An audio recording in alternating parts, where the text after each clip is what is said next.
He didn't just walk past her. He kicked her, deliberately, hard enough to send her crashing into a glass display case inside one of Manhattan's most expensive boutiques, and then he smirked, like she was something he'd stepped over on the sidewalk, like she was nothing, like she had always been nothing. And for one terrible second, watching her heavy frame hit that marble floor, every person in that store looked away. Because that's what people do when someone decides to humiliate a woman they've already decided doesn't belong. They look away. But here's what none of them saw coming, and neither did he. The woman struggling back to her feet wasn't the same broken girl he'd stolen from 3 years ago. She was something else entirely now. And the man walking through those doors behind her, he didn't just love her. He owned the building.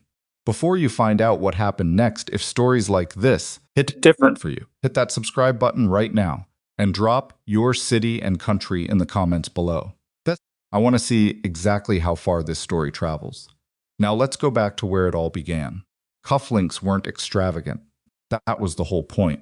Imani Cross had spent 20 minutes at the Aurelian Galleria's men's accessories counter, studying a pair of platinum cufflinks that most people would walk right past.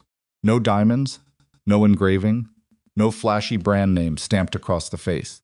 Just clean, honest metalwork, the kind of thing that said, I know exactly what I'm doing without needing to announce it to the room. She was buying them for Cassian. His birthday was in 11 days, and she'd already rejected 4 other options. The gold pair had been too loud, the silver set too generic. A salesman had tried to steer her toward something with the store's logo embossed on each face, and she'd shut that down with a single look before he finished his sentence. The platinum ones were right. She knew it the moment she saw them. She also knew, without anyone having to say it, that the woman behind the counter had already sized her up and found her lacking. The saleswoman, mid-20s, painfully thin, with the kind of performative smile that doesn't quite reach the eyes, had glanced at Imani's oversized cashmere sweater and her clean but casual sneakers and made his decision in about 3 seconds. She'd been professionally polite since then, the way people are polite to someone they expect to leave without buying anything. Imani had stopped noticing that particular look about 18 months ago. It used to sting. It used to make her fold her arms across her chest and angle her body toward the exit, like she was already apologizing for taking up space in a room she had every right to be in. These days it just registered as information. You've already decided who I am. Fine. People were wrong about her all the time.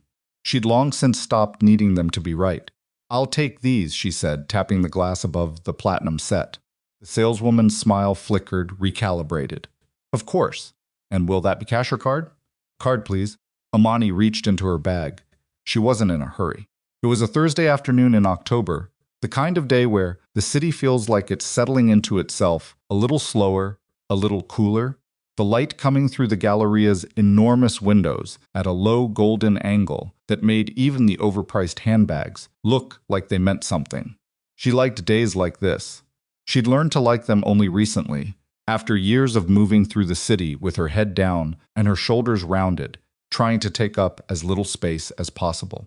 She was still thinking about the card she'd use, her personal account, not the household one when she heard his voice. She recognized it before her brain had time to process it. The body always knows first. Her stomach dropped. Her fingers went still around her wallet. Some animal part of her, the part that had spent 3 years being slowly dismantled by that voice, sent a single urgent signal up her spine. Don't turn around. But she did, because she wasn't that woman anymore. And some part of her needed to prove it to herself, if nobody else. Derek Halston was taller than she remembered. Or maybe it was just the suit. Charcoal gray, well-tailored, the kind of thing a man wears when he's decided his appearance is a weapon. He had the same easy stride she used to mistake for confidence, the same way of moving through a crowd like he expected it to part for him. The woman on his arm was beautiful in the way that required significant infrastructure, expensive blowout. Nails done, heels that added 4 inches and looked painful, a dress that was clearly chosen to be looked at. That was Brielle Mercer. Imani had seen her name in a few social media comments, back when she'd still been checking which she'd stopped doing around the same time. She'd stopped measuring herself against other women. Derek hadn't seen her yet. He was saying something to Brielle, gesturing toward a display of watches, and Brielle was laughing, that particular laugh women do when they want to seem effortlessly delighted by a man who is working very hard to seem effortlessly charming. Imani turned back toward the counter. Just finish the transaction. Walk away. This doesn't have to be anything. She almost managed it. She'd just taken her card from her wallet when someone bumped hard against the back of her right leg, not an accident. Not the casual brush of someone passing too close, but a deliberate, sharp impact just below her calf. It wasn't enough to be called a punch. It was the kind of thing you could deny in front of witnesses. The kind of thing that says move without having to say it out loud. Imani's body made the decision. Her mind didn't have time. To her weight shifted wrong. Her hip caught the edge of the display case, and then the floor was coming up to meet her faster than she could stop it. The marble was cold and absolutely unforgiving, and she hit it on her side with the kind of impact that knocks the sound out of you before the pain arrives. For 2 full seconds, the boutique went quiet. Then she heard him laugh. It wasn't a loud laugh. It wasn't even a cruel laugh in the theatrical sense. It was casual, light. The laugh of a man who'd just seen something mildly entertaining, like a pigeon walking into a glass door. He found her on the floor mildly entertaining, and that was worse than anything else he could have done. Imani pressed one hand against the cool marble and pushed herself up. Her calf was already throbbing where he'd kicked her. She could feel the heat building under the skin, the specific deep ache that meant bruising. She got one knee up, then the other, and then she was standing, not gracefully, not quickly, but standing. Derek was looking at her now. Recognition moved across his face in stages. First confusion, then placement, then something that wasn't quite satisfaction, but was close enough to make her skin crawl. Imani. He said her name like it was a punchline he'd been saving. She didn't answer. She turned back to the counter, where the saleswoman was staring with wide eyes, and an expression that had abandoned professional neutrality entirely. Imani set her card on the glass. "The platinum cufflinks, please," she said. Her voice was level. She was proud of that. "Oh my God," Brielle said quietly, not with concern, with the particular tone of someone who has just encountered unexpected social theater and is trying to figure out which direction to direct her performance. Derek stepped forward. He'd always been good at reading a room, specifically at reading which rooms would let him get away with things. The boutique was crowded enough that there were witnesses, but not so crowded that anyone was likely to intervene. The saleswoman behind the counter looked like she wanted to disappear into the shelving behind her. The 2 other shoppers, who'd seen Imani fall, were now studying displays with intense concentration, the practiced blindness of people who have decided not to be involved. He had an audience. He just didn't have one that was going to stop him. "Still shopping in places you can't afford," Derek said. Conversational, almost friendly. Some things don't change. Imani watched the saleswoman run her card. The woman's hands were moving quickly now, motivated by what appeared to be a strong desire to have this transaction completed, and this woman out of her boutique before whatever was happening escalated any further. "Did you seriously just fall over?" Derek continued. He'd moved to stand at her left, angling himself so Brielle could see his profile. He was performing for her. Imani understood that immediately this wasn't really about Imani. It was about Derek reminding Brielle, through Imani, who Derek Halston was. A man who didn't think twice about the women he'd left behind. A man who had always deserved better. A man for whom women like Imani were a cautionary tale, something to gesture at when you wanted to seem like you'd grown. "I've been following her progress," Derek said to Brielle, but loudly enough for anyone nearby to hear. She had this habit of inserting herself into situations where she didn't belong. "I'm not surprised she ended up here." Brielle's laugh was uncertain. She'd clearly expected Derek to ignore the woman on the floor, not turn her into a monologue. The saleswoman slid the receipt across the counter. Imani signed it. She took the small bag with the velvet box inside and turned around. Derek was standing directly between her and the exit. He hadn't planned it to look deliberate, but it was. She recognized the move she'd watched him do it, in apartments, in cars, in quiet restaurant corners, positioning himself so that she'd have to acknowledge him to get past. Petty power play. The kind of thing a man does when he needs to feel like he controls the space. "You know, Brielle, this is the one I told you about," Derek said. The one who used to show up at my firm's events, wearing things that didn't quite. He paused for effect. A little sweeping look down Imani's body fit the occasion. Brielle said nothing. Her smile had thinned to something complicated. Imani looked at Derek. Really looked at him. And what surprised her, genuinely surprised her, in the way that some truths only announce themselves when you're standing close enough to smell them, was how small he seemed. Not physically. He was still the same height, still wearing expensive things, still holding himself like a man who expected to be taken seriously. But something that used to feel enormous when she looked at him was just gone. The fear she'd carried for 3 years, the old conditioned response, the automatic shrinking, it wasn't there. What was there instead was something quieter, something that felt almost like pity, not the warm kind, not the generous kind, just the simple recognition of a man who had built his entire identity on other people's diminishment, and who therefore required a constant supply of diminished people to feel like himself. She'd been that supply once. She was done. Derek, she said. He blinked. He'd expected silence or stuttering or tears.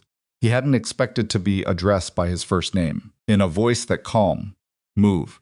His jaw tightened. I'm trying to have a conversation. You kicked me. You said things designed to embarrass me in a room full of strangers. We're done having a conversation. She kept her voice down. Not because she was afraid of a scene, but because she'd stopped needing one. Move, or I'll ask the store to call security. Something shifted in his expression. The performance faltered, just for a moment. He hadn't expected her to have language for what he'd done.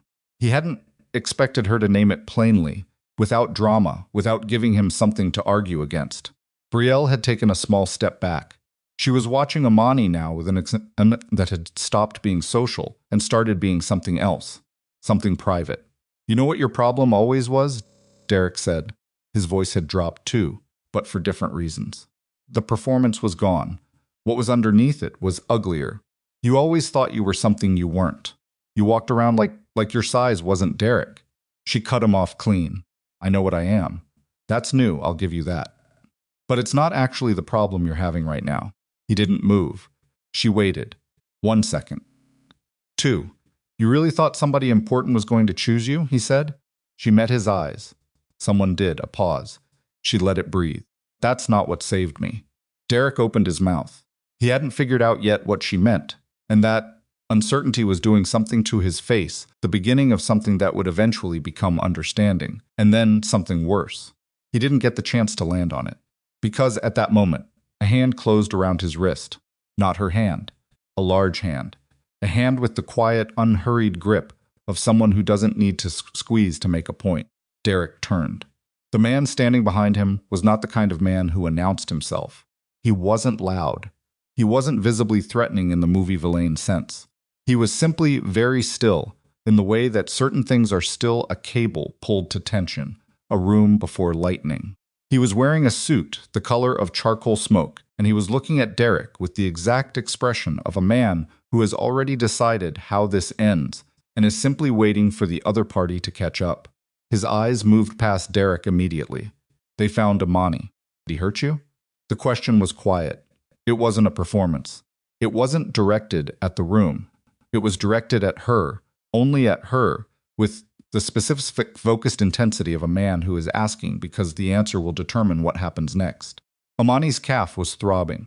She watched Cassian Vale's eyes track down to where she was holding her weight slightly off her right leg, and she watched his expression do something that had no performance in it at all. I'm fine, she said. He looked back at Derek. Derek said, very quickly, I don't know who you think you are, but I'm an attorney, and if you don't remove your hand. You kicked her, Cassian said. Still quiet. Just information. In a public space, in front of at least 8 witnesses. It was an accident, you laughed. Derek had no answer for that. Cassian released his wrist. He didn't push him. He didn't make a scene. He simply stepped past Derek as though Derek were furniture, moved to Imani's side, and placed one hand very lightly, not possessively, not dramatically on the small of her back. We can go, he said to her, whenever you're ready. Rochelle was staring. Derek was staring. The saleswoman behind the counter was very clearly trying to remember if this boutique had a panic button. Imani took a breath. Her calf hurt. Her heart was doing something complicated. The bag with the cufflinks was still in her hand. She looked at Derek one more time, not with anger, not with triumph, just with the simple finality of a woman who has decided something. Then she turned toward the door. Derek found his voice. "Wait," he said. Not a command this time. Something smaller. "Who the hell is he?" Neither of them answered. But Cassian paused at the boutique's entrance and said, to no one in particular, in a voice that carried precisely as far as it needed to, "I'll take the building." The store manager, who had materialized from somewhere in the back during the preceding minutes, went completely still. Imani looked at Cassian. He looked at her, and there was something in his expression that was almost an apology not for what he'd just said, but for the fact that it was going to complicate the next hour considerably. "You didn't have to do that," she said. "I know. We're going to have a conversation about impulse control. Probably." Outside, Manhattan moved on the way it always did. Indifferent and enormous, the city that had watched Imani Cross fall down and get back up more times than she could count. The October light was still coming through at that low golden angle, and the streets were full of people who had no idea what had just happened inside the Aurelian Galleria, and Derek Halston was standing in the middle of a boutique he could no longer afford in ways he didn't yet fully understand, staring at a door swinging shut on a woman he had once convinced himself was easy to forget. He had not known, when he kicked her, that her calf would bruise badly enough to require an ice pack by that evening. He had not known that the man who stopped his wrist was the same man whose signature appeared on the lease agreement for the building that housed Derek's law firm. He had not known that within 48 hours, his managing partner would call him into a conference room and close the door. He had not known any of it. He would. The sedan smelled like leather, and something faintly cedar Cassian's preferred car, the one his driver, Rowan, kept spotless, with what Imani privately suspected was a mild obsession. She'd ridden in it 100 times. Tonight it felt different, smaller somehow, the way familiar spaces contract when something has shifted inside you. She sat with her right leg extended slightly, not because she was being careful, but because bending it hurt. The bruise was coming in fast. She could feel it under her skin the way you feel weather before it arrives, a deep, insistent pressure building toward something inevitable. Cassian sat beside her, not touching her. That was deliberate, she knew. He was good at reading her, maybe better than anyone she'd met, and he understood that right now she didn't need comfort that felt like management. He was simply present, in the specific way he had of filling a space without consuming it. Rowan was behind the wheel, separated from them by a panel of smoked glass. The Galleria had disappeared behind them. Manhattan moved past the windows in the way it always did, after something terrible completely indifferent, terrifyingly normal. The same yellow cabs and pedestrians and scaffolding and bodega awnings that had existed before and would exist long after. "How bad is it?" Cassian asked. It's a bruise, it's not what I asked." Imani turned her head to look at him. He was watching her with the particular quality of attention that used to unsettle her when they first met, to the sense of being seen completely. Without the softening filter most people applied to uncomfortable things. He didn't look away from hard things. He'd told her once that he'd spent too much of his life making decisions based on what he wanted reality to be rather than what it was, and he wasn't willing to do that anymore. She'd believed him. She still did. "It's bad enough," she said. "I'll ice it. We're going to the doctor." Cassian. Imani. Just her name. No argument layered beneath it. Just the quiet, immovable fact of his position. She looked out the window. She wasn't going to fight him on it. Honestly, she'd known since the moment she hit the floor that the calf needed more than rest. The angle of impact had been wrong. The edge of the display case catching her on the way down. Something in there was swelling wrong. But acknowledging it meant acknowledging that Derek Halston had actually hurt her, and she wasn't ready to sit with that yet.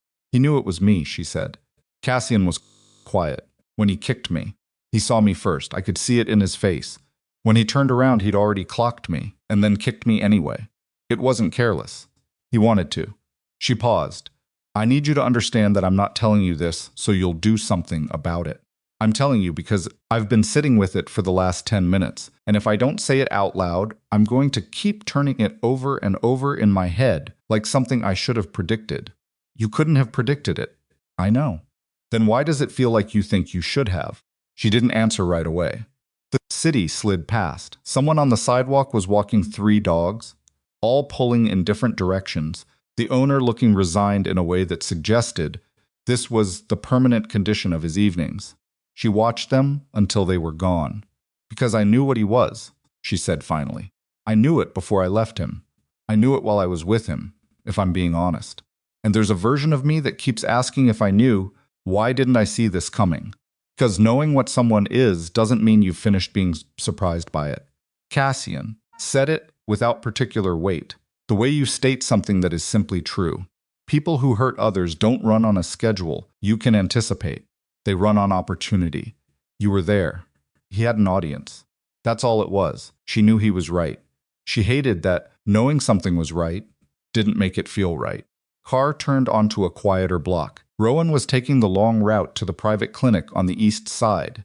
She could tell by the direction. Cassian had already sent the instruction before she'd noticed him touch his phone. He was efficient in a way that sometimes felt like sorcery. He said I used to stalk him, she said. Cassian's jaw moved. That was the only visible sign. To Brielle. He told her I used to insert myself into situations where I didn't belong, that I showed up to his firm's events. She kept her voice even. I went to 2 of his firm's events. He asked me to go. He introduced me to his colleagues. 6 months later, he was telling me I embarrassed him at those same events. She paused. And the thing is, I almost believed it. At the time. I genuinely sat there afterward and tried to remember if I'd said the wrong thing, worn the wrong thing, laughed too loud, taken up too much space at his colleague's table. She exhaled slowly. I drove myself crazy, trying to find the version of events where it was my fault. And now I know exactly what he was doing. She looked at her hands in her lap. The bag from the boutique was sitting on the seat between them, the velvet box inside it. Hitherto holes in the cuffling she'd spent 20 minutes choosing. He was building a case, retroactively, collecting small incidents and reframing them so that when he eventually needed to leave or needed to hurt me, there was already a narrative, already a version of me that deserved it. Cassian reached over and placed his hand over hers. No pressure, just contact. I'm angry, she said. I want to be clear that I'm not performing calm right now. I'm actually stopped. Started again. I'm furious. And I'm embarrassed, which is its own kind of infuriating, because I have nothing to be embarrassed about. And I know that, and I'm still... Her voice cracked slightly, just at the edge, not enough to break. I'm still standing in that store in my head, on that floor, and people are looking at me, and he's laughing. And for about 2 seconds, I was 24 years old again. Cassian's hand tightened. Not much. Enough. And then I got up, she said. You did. I got up, and I bought the cufflinks, and I looked at him, and I didn't fall apart. She turned to look at Cassian. So now I need you to tell me honestly. The building. You said you'd take the building. I meant it. That's not... She pressed her lips together. Done? The preliminary call went out from my office before we reached the car. She stared at him. Cassian. Marcus initiated the review on the Galleria property 40 minutes ago.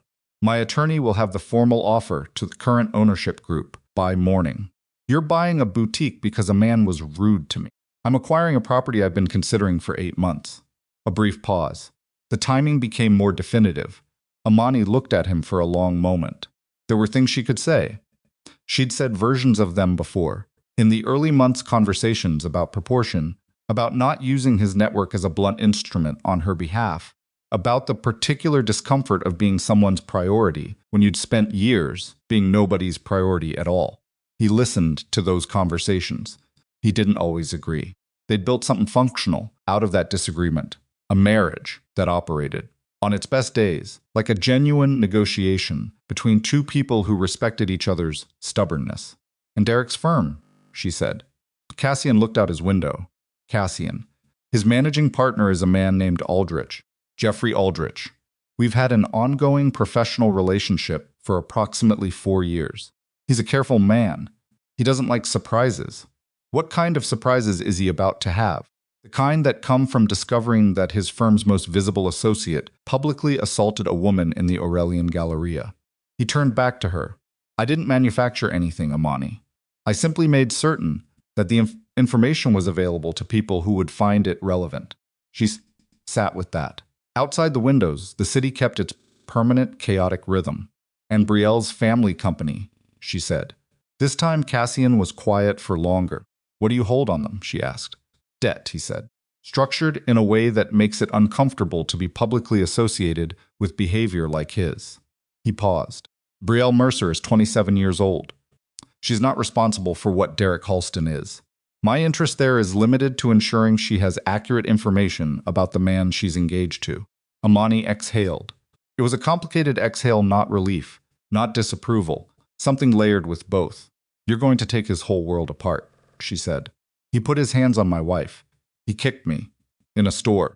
It was ugly and deliberate, and it's going to leave a bruise that lasts 2 weeks." She held his gaze. "I'm not minimizing it. I'm saying make sure you're doing this for the right reasons, and not because it gives you a way to do something you were already interested in doing." Cassian looked at her steadily. "The reasons are the same. They never are. A silence. Not a comfortable one. Not an uncomfortable one either, the specific silence of two people who have been honest with each other long enough that they've stopped being afraid of their own contradictions." "He stole from you," Cassian said finally. His voice was different now.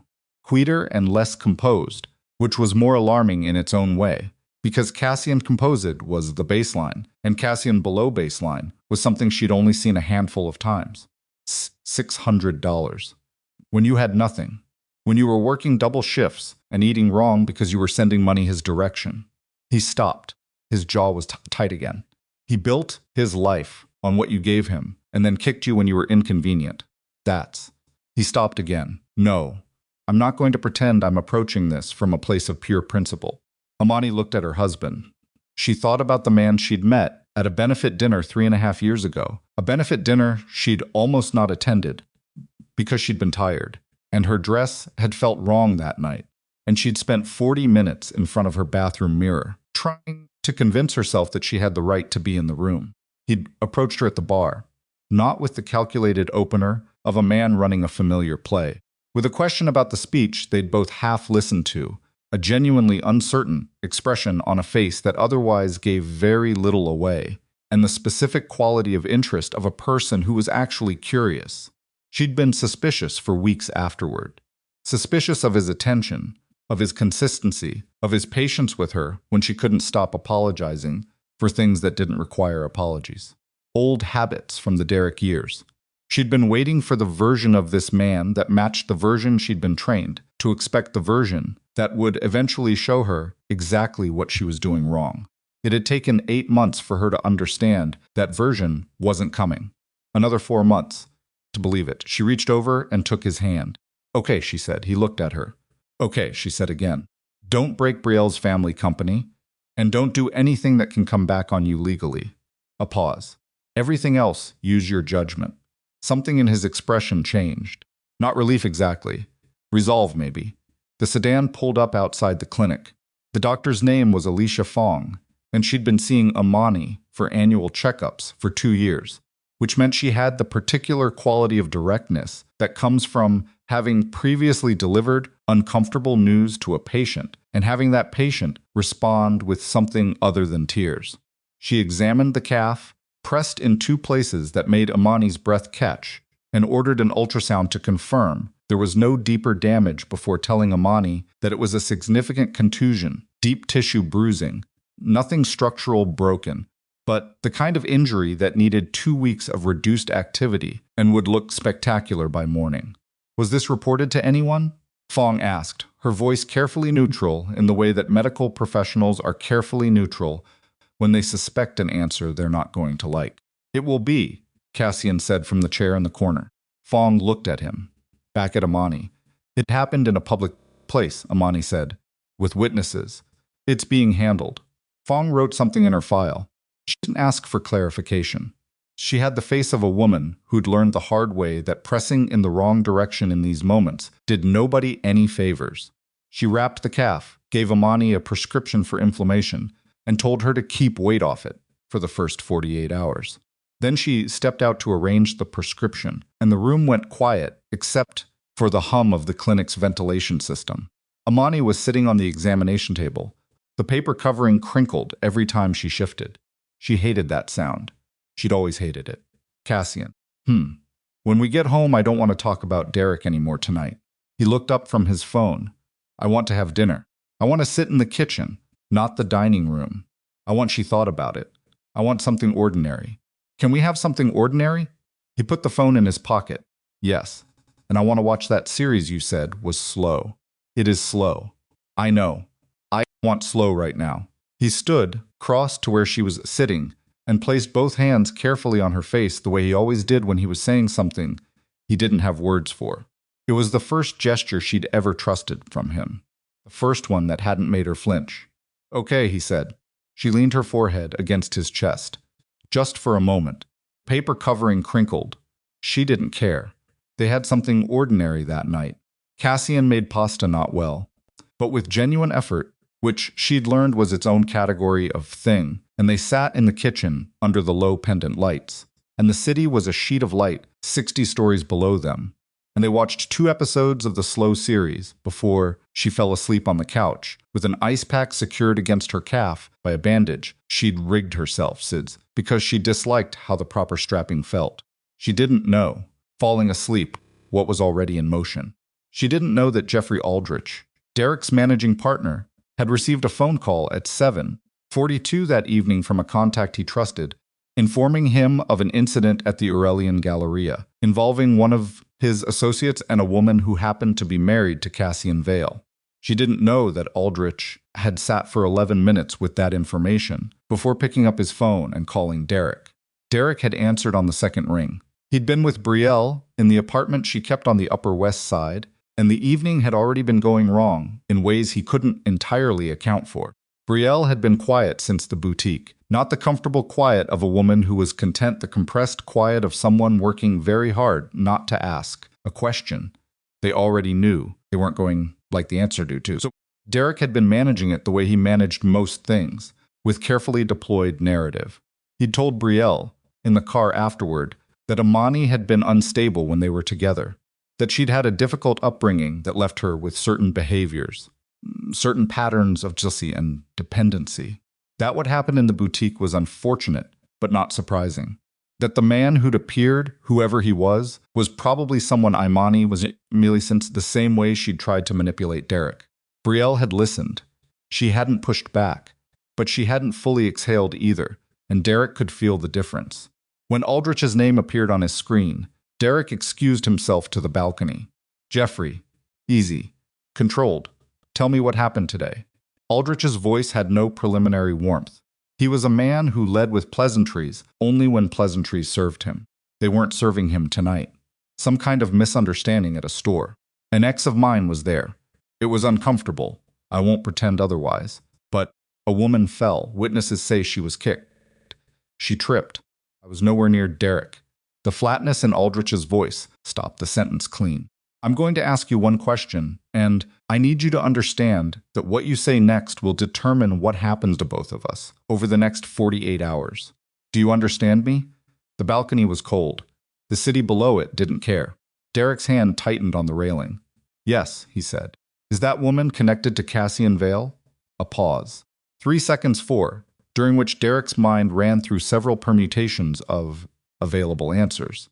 She was with someone tonight, he said carefully. I didn't wife, Aldrich said. Her name is Imani Crossvale. They've been married for 14 months. She's on the board of 3 of his subsidiary holding companies. And Cassian Vale's firm holds the commercial debt instrument that currently underwrites 40% of our building's financing structure. A pause.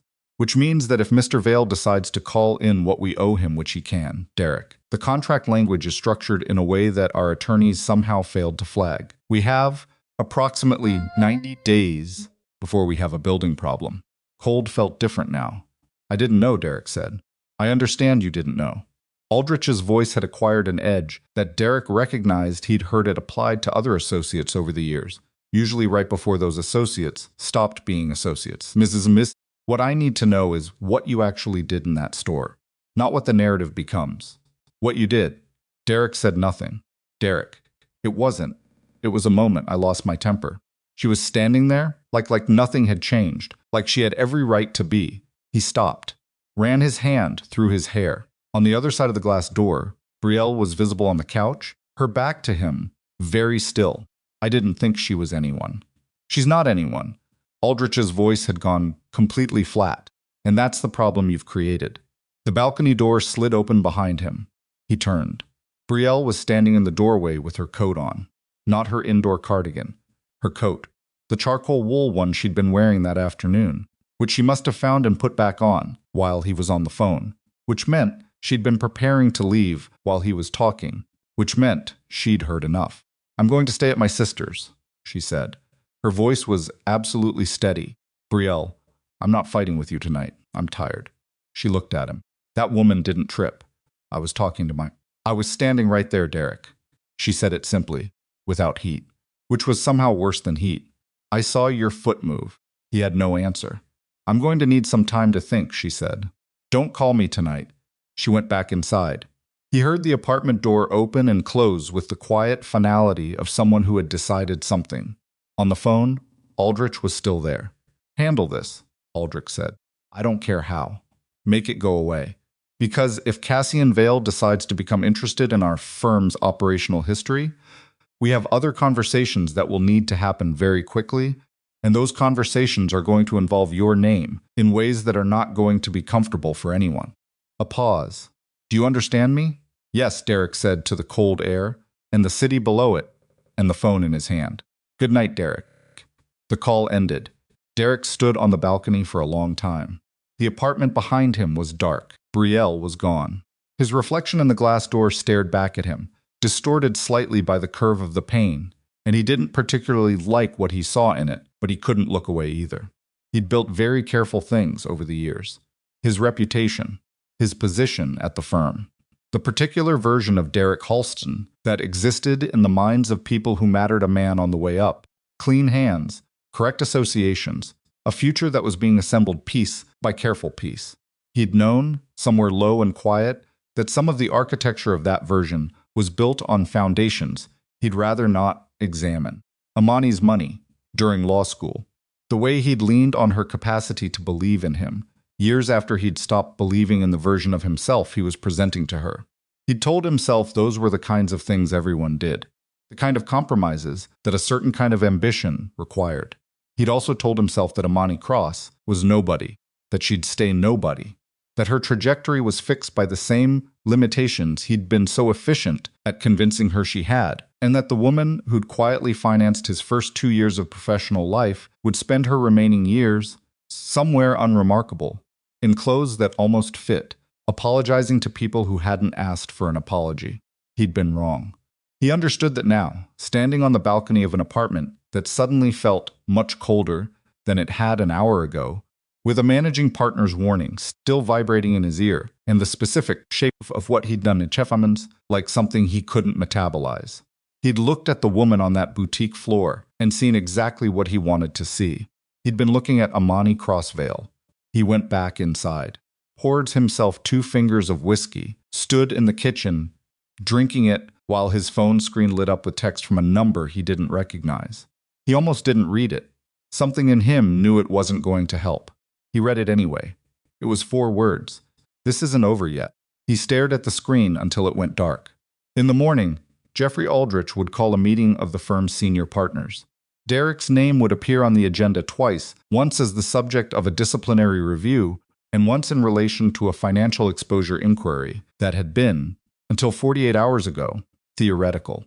In the morning, Brielle Mercer would call her older sister, who was a divorce attorney, and describe what she'd witnessed in the boutique in clinical, precise detail, and her sister would listen carefully and then say 6 words that would change the direction of Brielle's next 3 months, entirely. In the morning, a property transfer document would be filed with the city, initiating the acquisition of the Aurelian Galleria's commercial space under a holding company whose ultimate beneficial owner was recorded, at Cassian Vale's specific direction, as his wife. But that was all morning.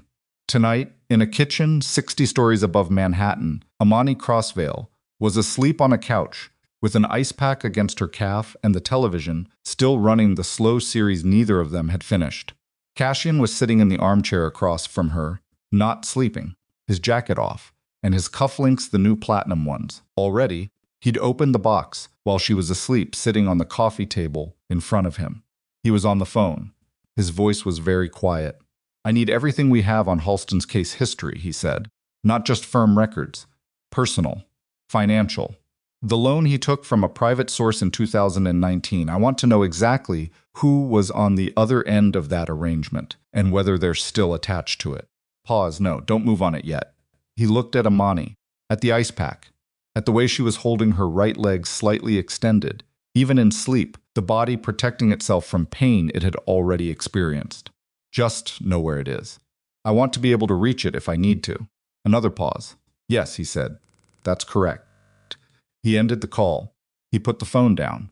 He picked up the platinum cufflinks and turned them over in his hand, the clean, honest metalwork, the kind of thing that said exactly what it meant without needing to explain itself.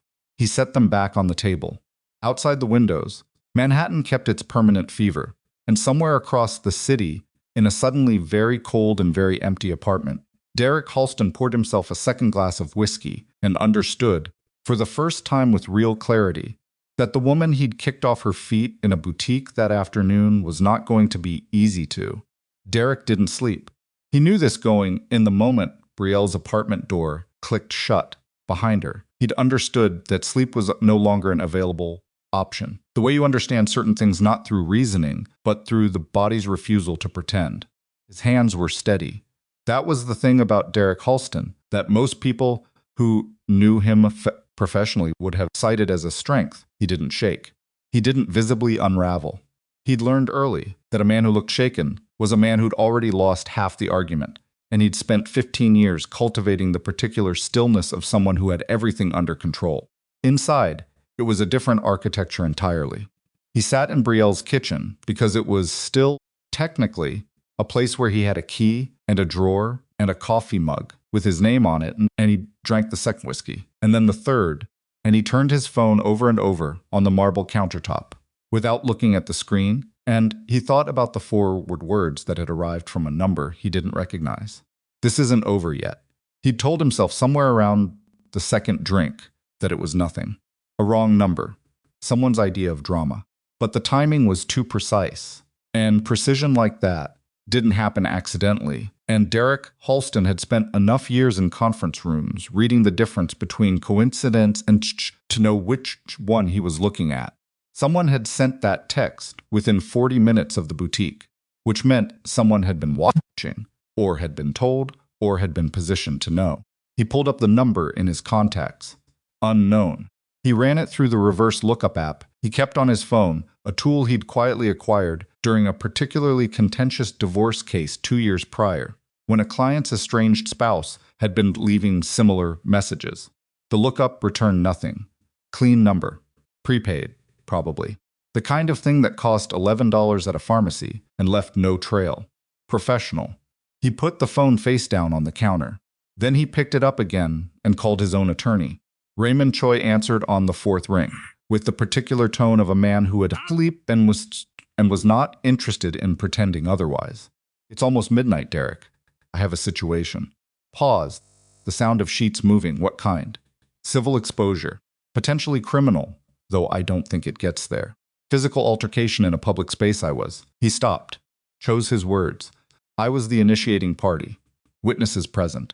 The other party is connected to Cassian Vale. Silence. Not a comfortable silence. Cassian Vale, Raymond repeated. Cassian Vale, yes. And the other party is his wife. The silence this time was different. Longer. The kind of silence that gets filled, eventually, with the sound of a man reassessing what his morning is going to look like. Tell me exactly what happened, Raymond said. From the beginning. Don't edit, Derek told him. He told him more than he'd told Aldrich, because Raymond was his attorney and the privilege held, and because Derek was smart enough to know that the version of events that would serve him best legally was not necessarily the version that felt best to tell. He kept his voice level. He described the boutique, Imani, the kick. He used the word kick because Raymond would hear it from someone else first, if he didn't hear it here in the fall, and Cassian's arrival, and the words exchanged. When he finished, Raymond was quiet for 7 full seconds. Derek counted. How bad was the fall? Raymond asked. She got up. That's not what I asked. She was moving under her own power when they left. She didn't call for medical attention at the scene. That means nothing, and you know it. Raymond's voice had acquired the flat, procedural quality that meant he was already working the problem, which was both reassuring and deeply alarming. She went to a clinic. I'd bet my license on it. If she went to a clinic, there's documentation. If there's documentation, there's a record of injury that is time-stamped to within 2 hours of the incident. A pause. Do you have any witness who will state that the contact was unintentional? Derek said nothing. Derek. She was in my way, he said. Came out differently than he intended. More honest than he'd planned. Another silence. I'm going to need you to come to my office first thing tomorrow, Raymond said. 7 a.m. Don't contact her. Don't contact anyone connected to Vale's organization. Don't post anything. Don't send anything. Turn your location services off your phone tonight. And for the love of Raymond, stopped himself. Just be at my office at 7. The call ended. Derek sat in the kitchen until the whiskey ran out. Then he sat in it anyway. At some point, before 4 in the morning, he fell asleep in the chair with his jacket still on and his phone face up on the counter, and when he startled awake at 6:43, it was to 17 missed notifications, 3 from Aldrich's personal line, 2 from colleagues at the firm whose names appearing together like that meant the conversation had spread, and 1 from a number he recognized after a moment as belonging to James Whitmore, a senior partner he'd had exactly 4 direct conversations with in 3 years, all of them formal, none of them warm. Whitmore had called at 5:58 a.m. Senior partners did not call associates before 6 in the morning, unless the reason was either extraordinary good news or the specific kind of bad news that required a head start on damage control. Derek's mouth tasted like old whiskey and terrible decisions. He was in Raymond's office by 7:04. Raymond Choi was a small man who wore very large watches and kept his office at a temperature that most people found unnecessarily cold. He'd been Derek's personal attorney for 6 years, which meant he'd seen enough of Derek's corners to have an opinion about most of them, though he kept that opinion insulated behind the particular professional composure of someone who understood that his clients were structurally irrelevant. This morning he didn't look composed. He looked like a man who had slept for 3 hours and made calls for the other 5. Sit down, he said, before Derek had cleared the doorway. Derek sat. I'm going to tell you several things, and you're going to listen to all of them before you say anything. Raymond had a legal pad in front of him with handwritten notes, not typed. Handwritten, which meant he hadn't wanted the words in any system that could be subpoenaed later. The first thing is that I spoke this morning with a contact at the DA's office. Not officially, informally. As of right now, no criminal complaint has been filed regarding yesterday's incident. That could change at any point, but as of this morning, it hasn't. Derek exhaled. Don't, Raymond said sharply. Don't exhale yet. Here's the second thing. He looked at his notes. Cassian Vale's legal team, and when I say team, I mean an organization with 26 attorneys whose combined billing rate makes my office look like a community resource center, filed a civil notice of intent at 8:59 last night. Assault and battery. Emotional distress. 2 supporting witness affidavits were attached at filing. Derek's mouth went dry. 2 witnesses filed affidavits, he said slowly. Last night, within 4 hours of the incident. Raymond looked at him over the legal pad. These are not people who were scrambling. These are people who were organized. Which means one of 2 things. Either Cassian Vale keeps attorneys on retainer who operate on the kind of timeline that suggests they were already aware of the situation before it fully developed, or someone in that boutique was positioned to document what happened. That's not Derek started. I know how it sounds. I'm telling you what the timeline suggests. Raymond set down his pen. Derek, I've been your attorney for 6 years. I need you to tell me something truthfully, and I need you to think carefully before you answer, because I can only protect you from things I know about. Ask. Was the kick intentional? The office was cold. The large watch on Raymond's wrist made a faint sound. Outside the window, Manhattan was doing its ordinary morning business, entirely uninterested in the answer. Yes, Derek said. Raymond closed his eyes for exactly 2 seconds. Open them. All right. He picked up his pen. Here's the third thing. And this is the one I need you to brace yourself for. Derek's hands were flat on his knees. He noticed this. He was making them flat deliberately, keeping the stillness, performing the composure. Old habit. Your firm received a formal communication this morning from Vale Industries Financial Division, Raymond said, regarding the debt instrument that structures your building's financing. They're not calling it in. Not yet. What they're doing, and this is specific legal language, Derek, I want you to hear it carefully, is initiating a compliance review of the instrument's operational provisions. He paused.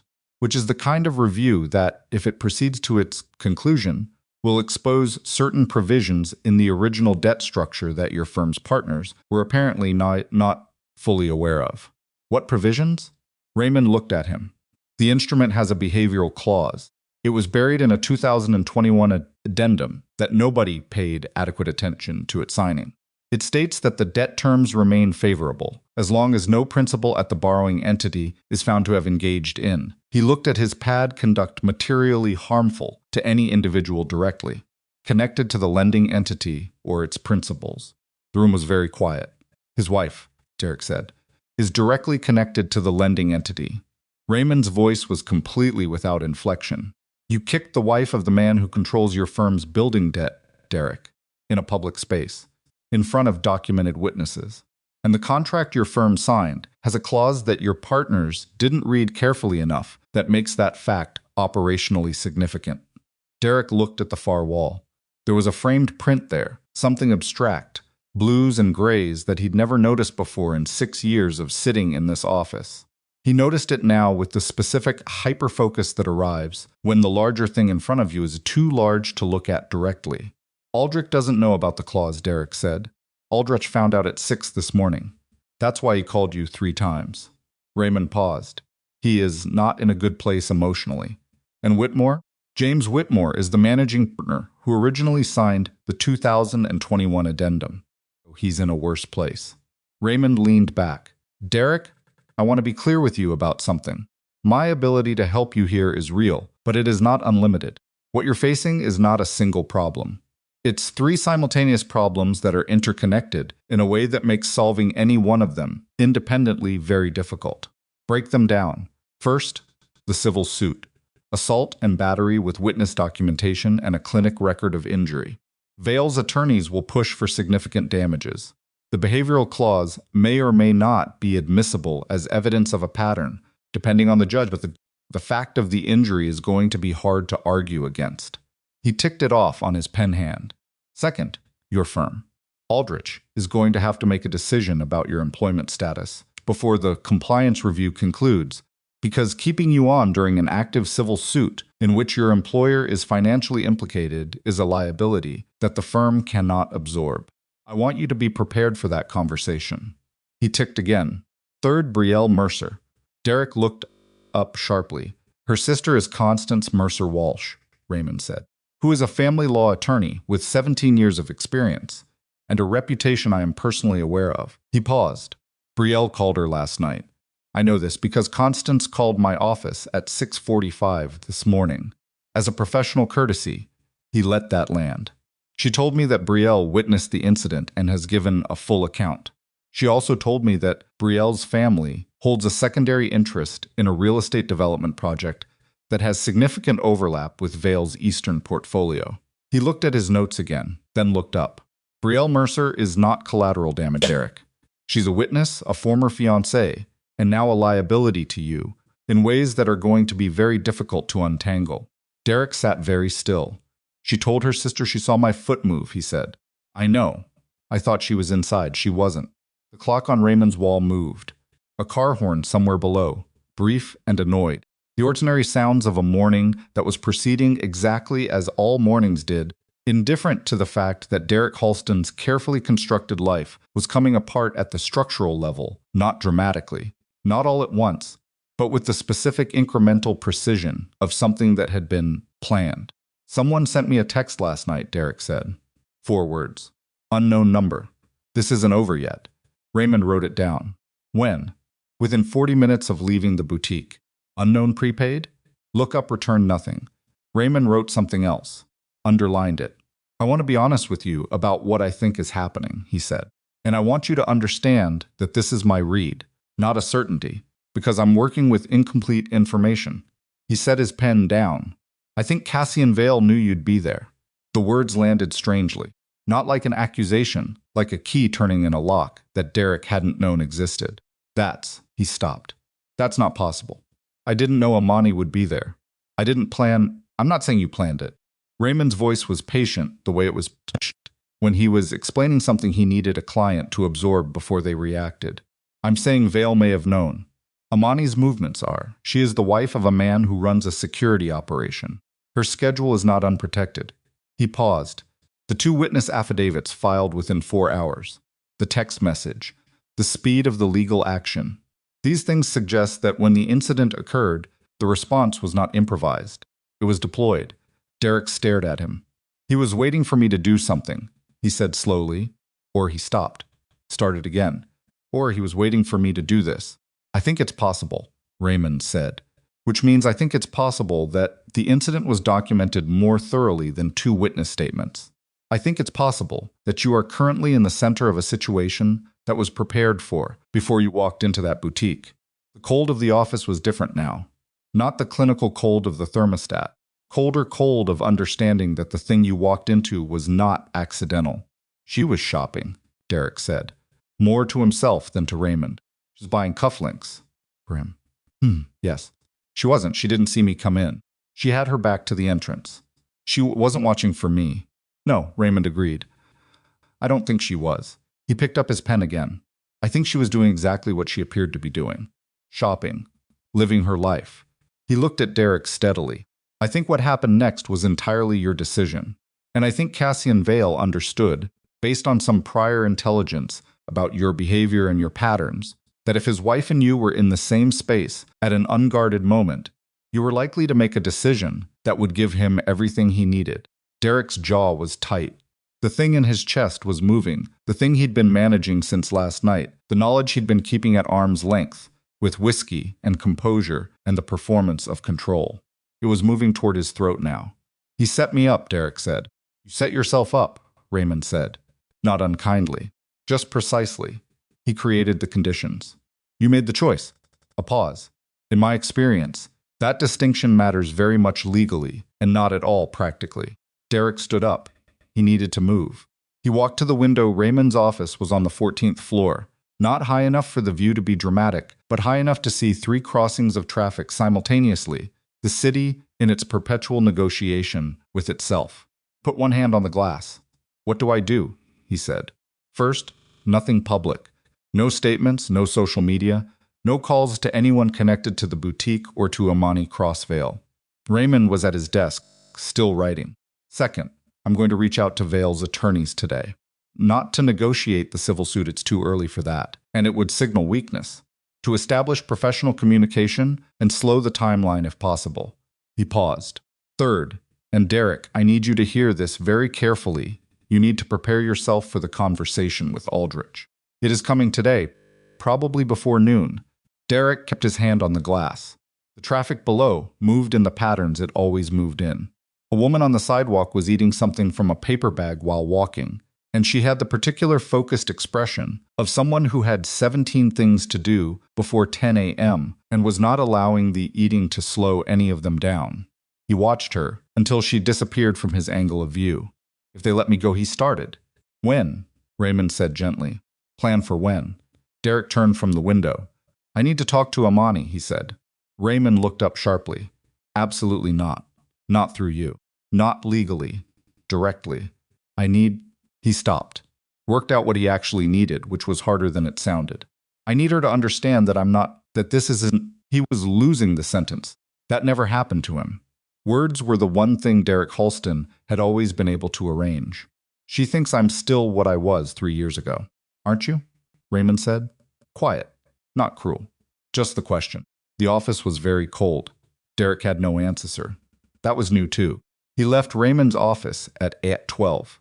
He stood on the sidewalk for a moment with his jacket not quite right on his shoulders, a small displacement that he'd normally correct immediately and somehow didn't and he looked at the city that had been the arena of his ambitions for 15 years. The city he'd come to at 22 with a specific vision of what he would become in it. And he thought about Imani Cross, standing on the floor of a boutique, getting to her feet with a bruise already forming under her skin, and then handing her card to a saleswoman and buying the cufflinks anyway. He'd expected her to cry, or run, or at minimum fold. She'd bought the cufflinks. His phone rang. Aldrich. He let it ring twice, composed his face into the familiar architecture of control, and answered. Jeffrey. My office. 9 o'clock. Aldrich's voice had none of last night's carefully managed professional register. This was the other voice, the one that came out when the partnership had already decided something, and the conversation ahead was formality. James will be there, and our outside counsel. I'll be there, Derek said. Call ended. He had 45 minutes.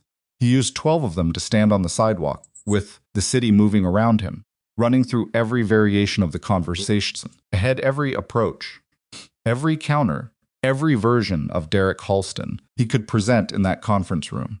The one who was remorseful, the one who framed it as a misunderstanding, the one who came in with Raymond's name and the threat of countervailing legal action if they moved precipitously. Every version ran into the same wall. They had the behavioral clause. They had the civil filing. They had Brielle Mercer's account. They had 2 witnesses' affidavits. And they had, underneath all of it, the specific and irreducible fact of what he'd done, which was kick a woman he'd decided was beneath him, in a room full of people who turned out to be paying much closer attention than he'd calculated. He got a car. The firm's offices were in Midtown, 43rd floor of a building whose lease, he now understood with the specific clarity of things you can only see once they're already past saving, was structured around a debt instrument he'd never thought to examine. The elevator ride-up was 43 floors of recirculated air and muzak and the ambient hum of a building that didn't know or care about anything happening inside it. Aldrich's conference room was the corner one, the good one, with the view that looked east toward the river. This was the room where the firm brought clients it wanted to impress. Using it now for this was either an oversight or a message. Derek suspected message. Jeffrey Aldrich was 61, silver-haired, with the particular quality of men who had spent decades in rooms exactly like this one, a settled authority that didn't need to perform itself because it had long since been absorbed into the posture.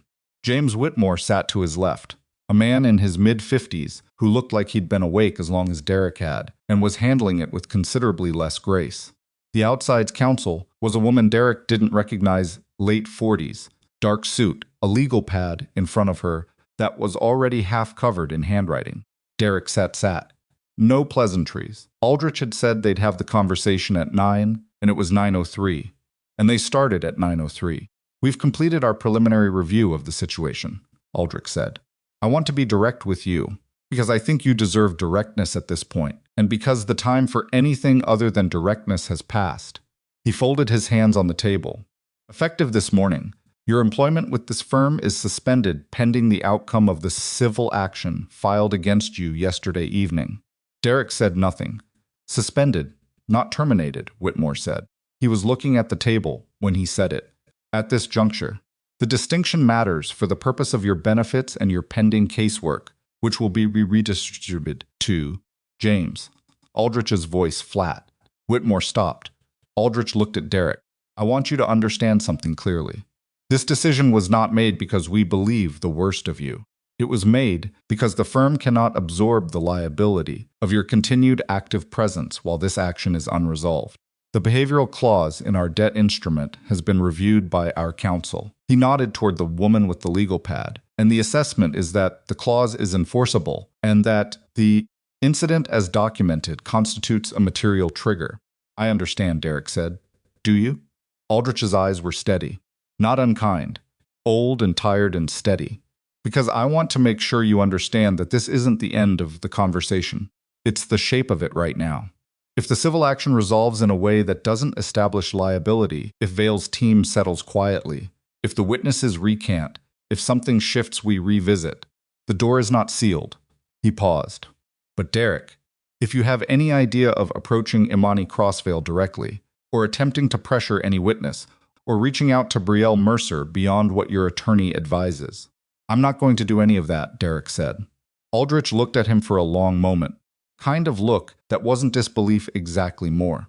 The look of a man who had seen enough of human behavior to know that people said I'm not going to do that in exactly the tone Derek had just used it, and then did exactly that, and were always surprised by their own predictability. All right, Aldrich said. He pushed a folder across the table. Your access cards will be suspended at the end of business today. The security team will facilitate your retrieval of personal items from your office at a time arranged with my assistant. Your caseload will be assigned to Priya Mehta and Tom Carver, both of whom have been briefed. A pause. HR will contact you separately regarding the administrative process. Derek took the folder. He looked at it. Inside was a single page, a suspension notice, formally worded, already signed by Aldrich and Whitmore, and the outside counsel whose name he still didn't know. 3 signatures, which meant it had been prepared before he walked in, which meant the conversation he'd just had was not a conversation. It had been a notification. He stood, gathered himself, which was a physical act, the suit jacket settling back onto his shoulders correctly, the chair pushed in with the right amount of force, the legal pad and pen he'd brought and not used tucked under his arm. Jeffrey, he said. Aldrich looked at him. The 2019 loan, Derek said. Private financing, before I joined the firm. You knew about it when you hired me. Conference room was very quiet. That's a separate conversation, Aldrich said. Is it, Derek? Aldrich's voice had a warning in it. I'm not threatening anything, Derek said. He almost believed himself. I'm just noting that there are things in my history that are connected to this firm's history in ways that go beyond one afternoon in a boutique. And I want to make sure we both understand that those connections don't disappear, because my access card does. The outside counsel's pen had stopped moving. She was looking at Derek. Whitmore was studying the table again. Aldrich held Derek's gaze. We'll have that conversation, he said carefully, when the current situation is resolved. Derek nodded once, turned, walked out of the conference room, across the carpeted open floor where his colleagues were almost universally engaged with their screens, with an intensity that suggested they were absolutely not watching him leave, and into the elevator. The doors closed. He was 43 floors above the street in a box that was moving, and he had a folder with a suspension notice in it, and his mind was doing 3 things simultaneously: calculating, grieving, and underneath both of those, arriving at something that felt like the beginning of a decision. Aldrich hadn't denied the 2019 loan, which meant the firm had known, when they hired Derek Halston, that he had a private financial arrangement in his history that didn't appear in his formal disclosures, which meant that buried somewhere in the foundation of Derek's professional life was a shared secret between him and the people who had just suspended him, which meant that the behavioral clause and the civil filing and the witness statements were not the only leverage in the room. The elevator hit the lobby. Derek walked out into the morning. He had Raymond. He had the private loan's history. He had 4 words on his phone from a number that didn't exist. He had nothing else. He stood on the sidewalk and took out his phone and found Imani's number not from his contacts, where he'd deleted it 3 years ago, but from a secondary account he'd kept from the old days, a backup he'd never fully cleared. Her number was still there. 3 years old, probably changed. He didn't know. He stared at it. Raymond's voice in his ear, absolutely not. The suspension notice under his arm, the boutique, and Imani on the floor, and the sound of his own laugh. He put the phone back in his pocket. He walked half a block. Then he stopped. Then he turned around and stood in the middle of the sidewalk, with people moving around him on both sides, the city's permanent pedestrian current, parting and reforming around him like water around a stone. And he understood, with a clarity that felt like something rupturing rather than something opening, that there was no version of what came next in which he was still the man he'd been yesterday morning. That man had walked into a boutique and kicked a woman off her feet because she'd been in his way and he'd been certain she was still nothing. That man was already gone. What replaced him, what was standing on the sidewalk in the October morning with a suspension notice under his arm and 3 years of decisions pressing down on the back of his neck, was something that hadn't decided yet what it was going to be. He pulled out his phone. He didn't call Imani. He called a number he'd been avoiding for 3 years, a number that belonged to a man named Victor Lau, who had provided the 2019 private loan that Aldrich hadn't denied knowing about, and who had a very specific and very particular interest in Derek Halston's continued professional viability, because the loan hadn't been a loan in the conventional sense, and both of them had always known it. And the thing that Derek had been managing, quietly, carefully, for 3 years, was the specific weight of what he owed Victor Lau that couldn't be discharged with money. The call connected on the second ring. Victor Lau did not say hello. He said, "I was wondering when you'd call." And in the silence that followed, Derek Halston understood that the problem he was standing inside was considerably larger and considerably older than one afternoon in a Manhattan boutique, and that the woman he'd tried to humiliate on a marble floor had not, in fact, been the beginning of his unraveling. She had simply been the moment he finally. Victor Lau did not do pleasantries. This was something Derek had understood from their first meeting 3 years ago, in a private dining room above a Tribeca restaurant that didn't have a visible sign on the door and didn't appear in any review aggregator online. Victor had arrived 7 minutes late, sat down without apology, ordered water, and begun talking about the loan arrangement with the specific economy of a man who considered preliminary social exchange a form of waste. Derek had found it impressive at the time, the kind of directness that implied total confidence in one's position. Standing on the sidewalk now, with a suspension notice still under his arm and October moving around him in gusts that smelled like rain coming, Derek understood that what he'd mistaken for directness was something else entirely. It was the confidence of a man who already knew how the conversation would end before it began. "I've been watching the situation develop," Victor said. His voice was even, lightly accented, a precision of diction that came from speaking 4 languages and choosing his words in all of them with care. "You've had an eventful 24 hours. You knew," Derek said. "Not an accusation, a calculation." "Knew what, specifically?" "About Imani. About who she married." A pause. "Not a long one." "I became aware of her circumstances approximately 8 months ago, when Vale's organization began restructuring certain Eastern portfolio interests that intersected with mine." Another pause. "I didn't arrange for you to be in that boutique, Derek. I want to be clear about that. But you knew she'd be there. I knew her general schedule for that week. Her movements are, she's a principal in several entities. Her calendar has professional visibility at certain levels." Victor said this without any particular emphasis, the way you'd mention the weather. "What you did with the proximity was your own decision." The rain smell was getting stronger. A cab splashed through something at the curb. Derek's hand was tight around the phone. "What do you want?" he said.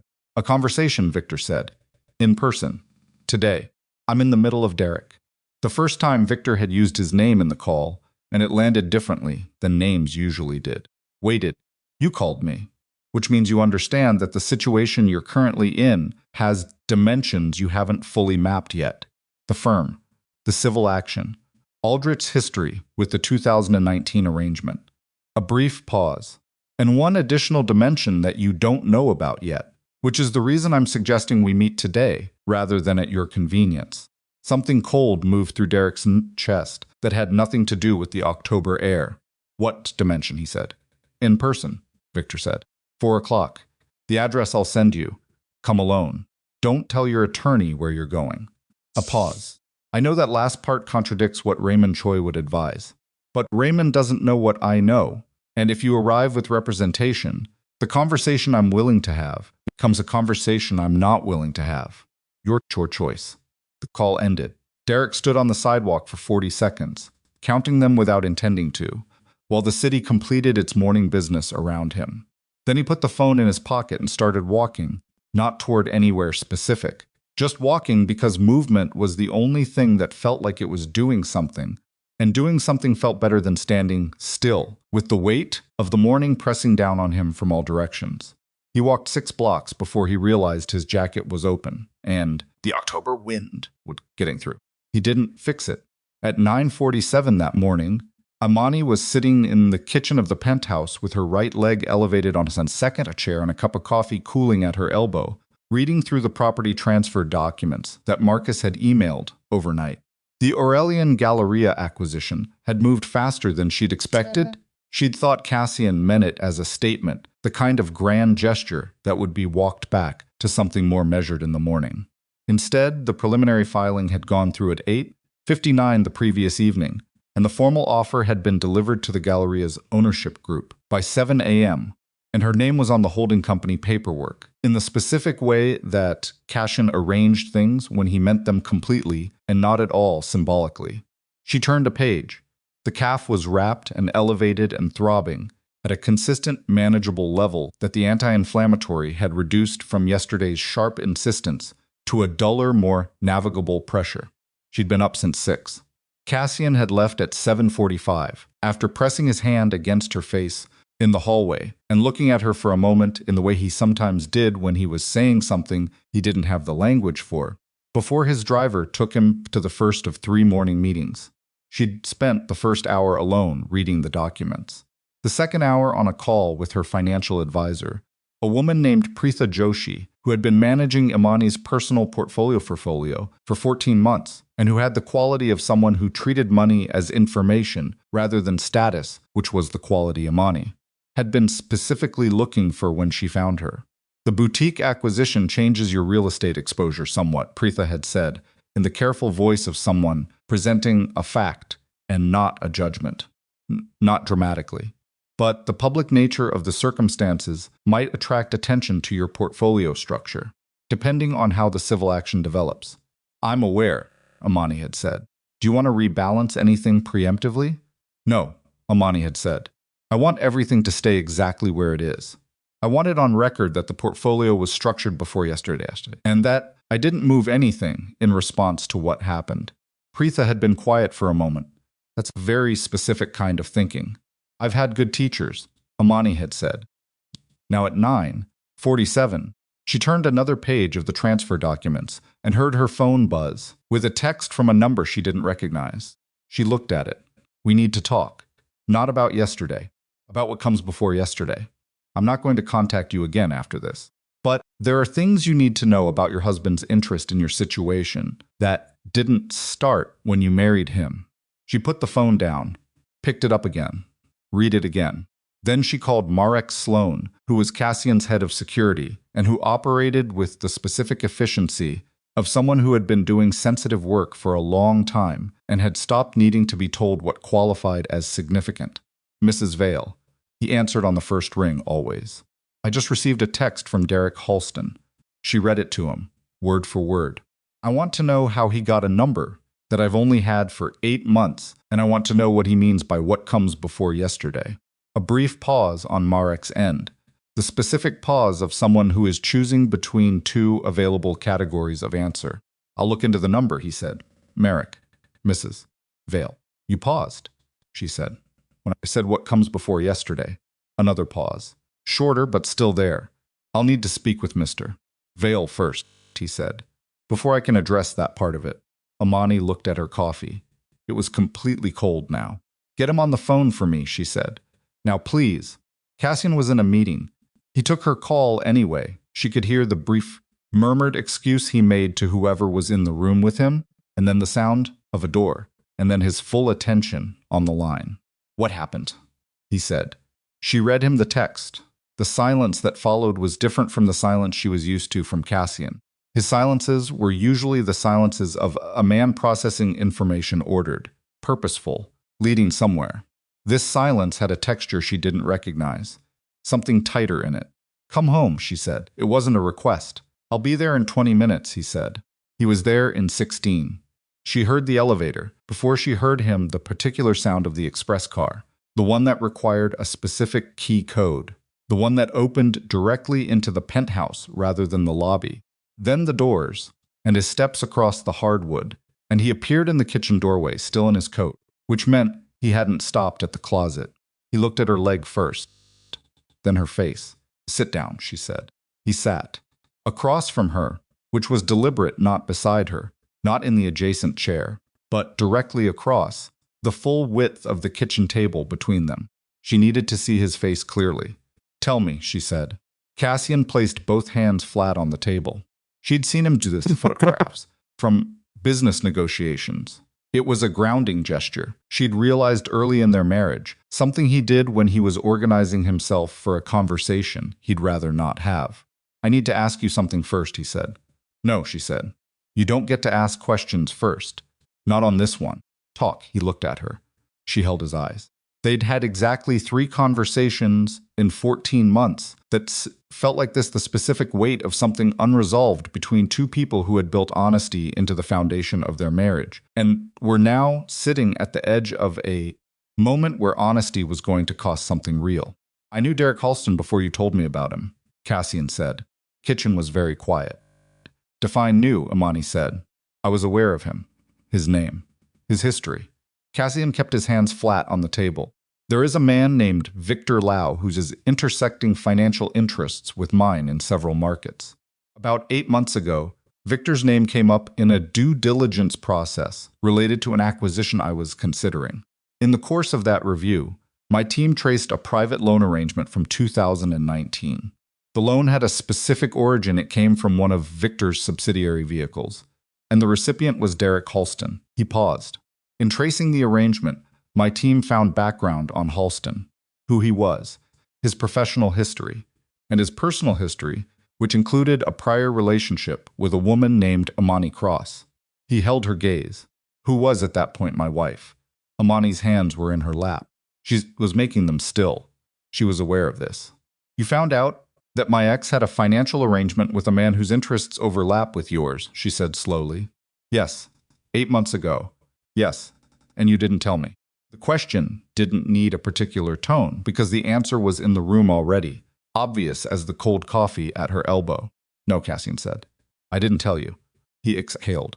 6, not a sigh, a deliberate breath. The kind you take when you're about to say something you've been holding at a distance.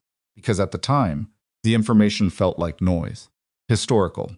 "You'd told me about Derek, about what he'd done, the money, the way he'd left, and I had a name attached to it. And I made a decision that keeping that name in front of you served no purpose." He paused. "I also made a decision that was less clean than that, which is that I wanted to understand the Victor Lau connection before I said anything, because I didn't know what I was looking at yet." "And what were you looking at?" "A man who had financially entangled himself with someone from your past, which could have been coincidence. Victor's network is broad enough that coincidence was plausible, or it could have been something else." Cassian looked at his hands. "I've spent 8 months trying to determine which one." "And the boutique," Imani said. "Yesterday." He looked up. "Did you know I'd be there?" she asked. "No," he said. Immediately. "Imani, no. Your schedule for yesterday was—" He stopped. "Started again. I knew you were shopping in that area. I didn't know which store. I didn't know Halston would be there." A pause. Merrick flagged that Halston had been in that neighborhood twice in the previous week. "It wasn't I didn't connect it to your schedule. I should have. I didn't. Marek knew he'd been in the neighborhood. Yes, and didn't tell me. He told me.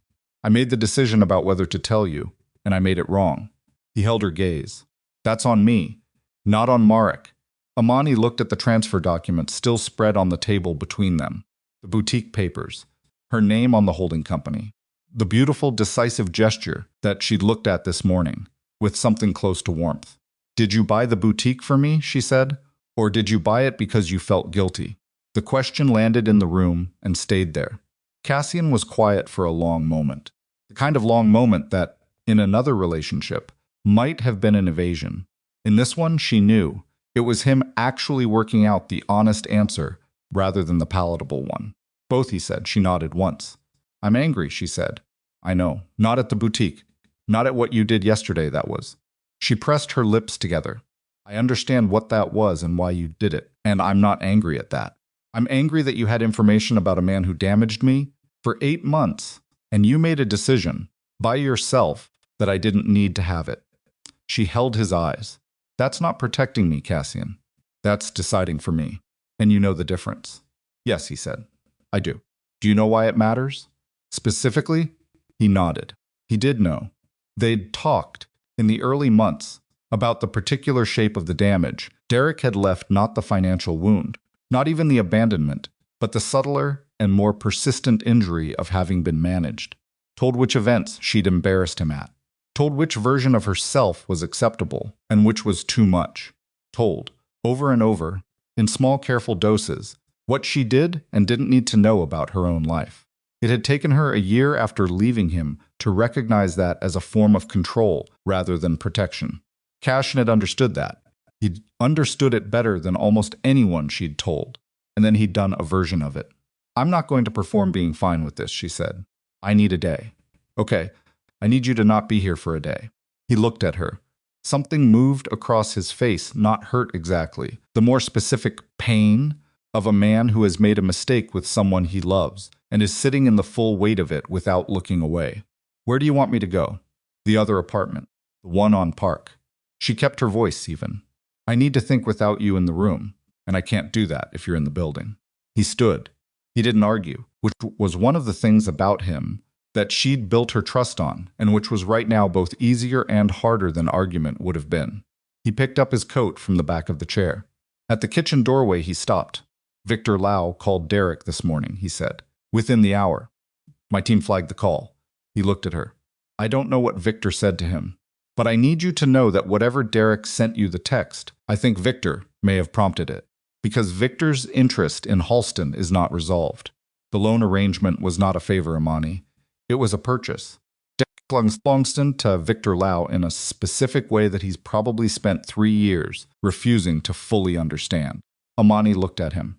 "And you," she said carefully. "Where do you stand with Victor?" "On opposite sides of several things," Cassian said. "Which is why his involvement in Halston's history concerned me enough to spend 8 months watching it rather than immediately telling you." He paused. "That reasoning is flawed. I know that. I'm not presenting it as justification." "I know you're not," she said. He left. She sat in the kitchen for a long time after the elevator sound faded. Then she picked up her phone and looked at Derek's text again. "There are things you need to know about your husband's interest in your situation that didn't start when you married him." She put the phone down, stood up carefully, the calf still complaining, and walked to the window. 60 stories below, the city moved in the patterns it always moved in. From up here, you couldn't see the individual decisions, the individual faces, just the aggregate motion of millions of people navigating their days, each of them inside their own story, none of which had anything to do with hers. She thought about Derek Halston, who had built his life on what she gave him, and then kicked her when she inconvenienced him. She thought about Victor Lau, a name she'd heard for the first time 40 minutes ago, and who apparently had owned a piece of Derek for 3 years. She thought about Cassian, who had looked at her from the kitchen doorway with 8 months of withheld information in his face and had not tried to make it sound like something other than what it was. She picked up her phone and called Marek. "I want to know everything you know about Victor Lau," she said, "and I want it in the next 2 hours. Don't filter it for what you think I can handle. All of it." "Mrs. Vale," Marek said, in the careful voice of someone choosing their words. "There are aspects of Mr. Lau's operations that Mr. Vale has specifically Marek." Her voice was quiet. It was the quiet she'd been building for 3 years, the specific quiet of a woman who had spent too long being managed by other people's decisions about what she needed to know. "I'm not asking you to violate your protocols. I'm asking you to tell me what you can tell me. There are things you genuinely can't share, say that, and I'll work with it. But if there are things you're withholding because you think it's easier for me not to know them," she paused, "I need you to recalibrate that." A silence. "Yes, ma'am," Marek said. He was at the penthouse within the hour. He sat across from her at the kitchen table, in the same chair Cassian had occupied, and he placed a thin folder in front of her, which she recognized as physical-only documentation, the kind that didn't exist in any system. "Victor Lau," Marek said, "with the economy of a man summarizing years of intelligence work, is the principal of a network of private financial vehicles operating across 7 jurisdictions. On record, he's a private equity operator with interests in hospitality, logistics, and commercial real estate. Off record, he provides bridge financing, usually structured as private loans to professionals who are either over-leveraged or have something in their history that makes conventional financing unavailable to them." He paused. "The loans are not standard instruments. They're designed to create obligation, ongoing obligation.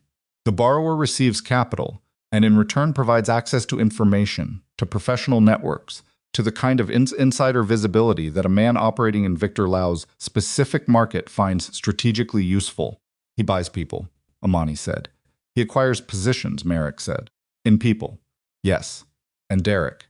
Derek Halston's borrowed $800,000 from a Victor Lau vehicle in 2019, structured as a private loan at favorable terms. In practice, Merrick looked at the folder in practice. In the years since, Halston has provided Lau with advance information on several of his firm's cases. Nothing that would be visible in a single instance. Pattern, over time, of information that was useful to parties who had interests in the outcomes. Imani was very still. He's been feeding case information to Victor Lau. Yes. For 3 years. Yes, and Cassian's team knew this. Merrick's pause was answer enough. How long, she said. 6 months, Merrick said. We identified the pattern approximately 6 months ago.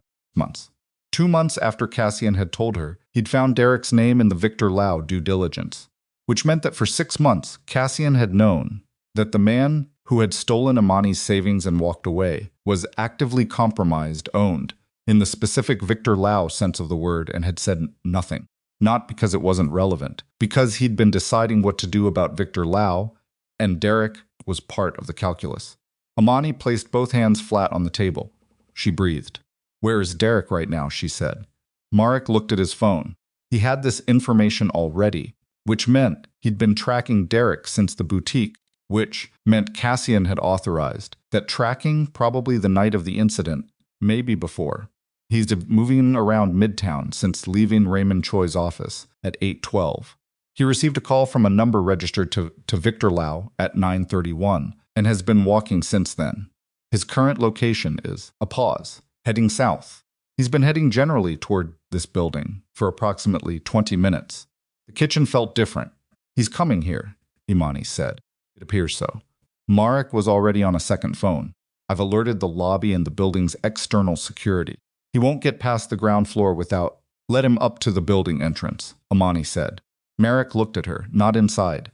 To the entrance she stood. Her calf protested and she let it. I want to talk to him. Mrs. Vale, I strongly advise. Marek, I know what I'm doing. She looked at him. Station yourself where you can see and hear.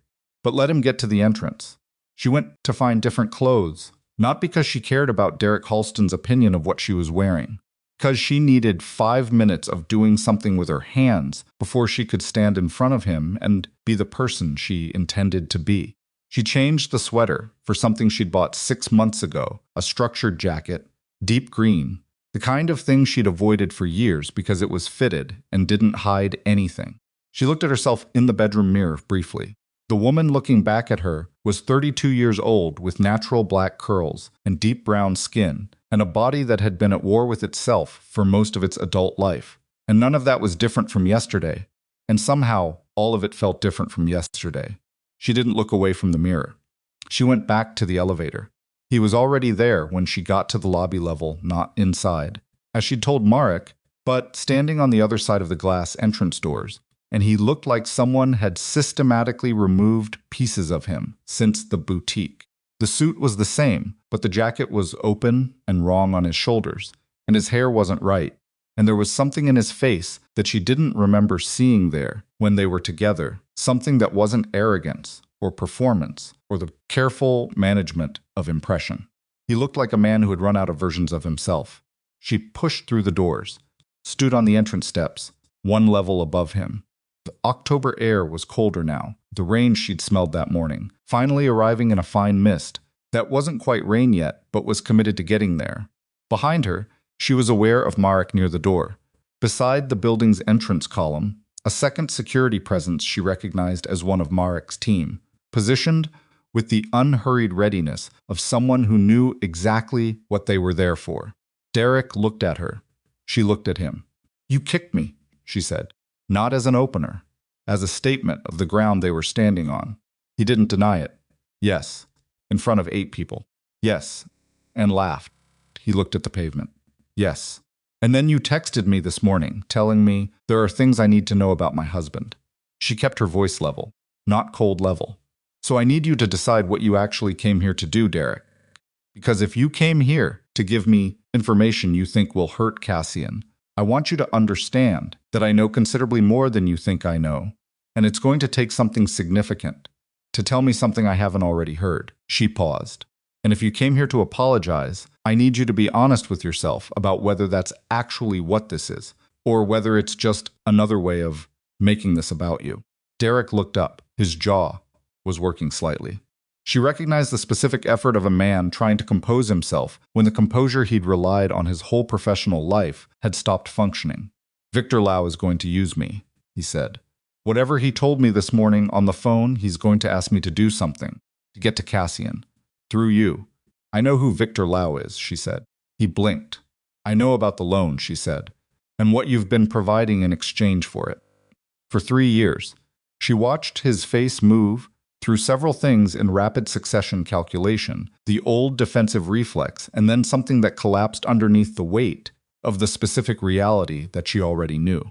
"So let me ask you something I genuinely want an honest answer to. Not a managed answer. Does Victor Lau know that I know?" Derek's mouth opened, closed. "No," he said. "Nobody knows. I didn't tell anyone. I've been keeping it."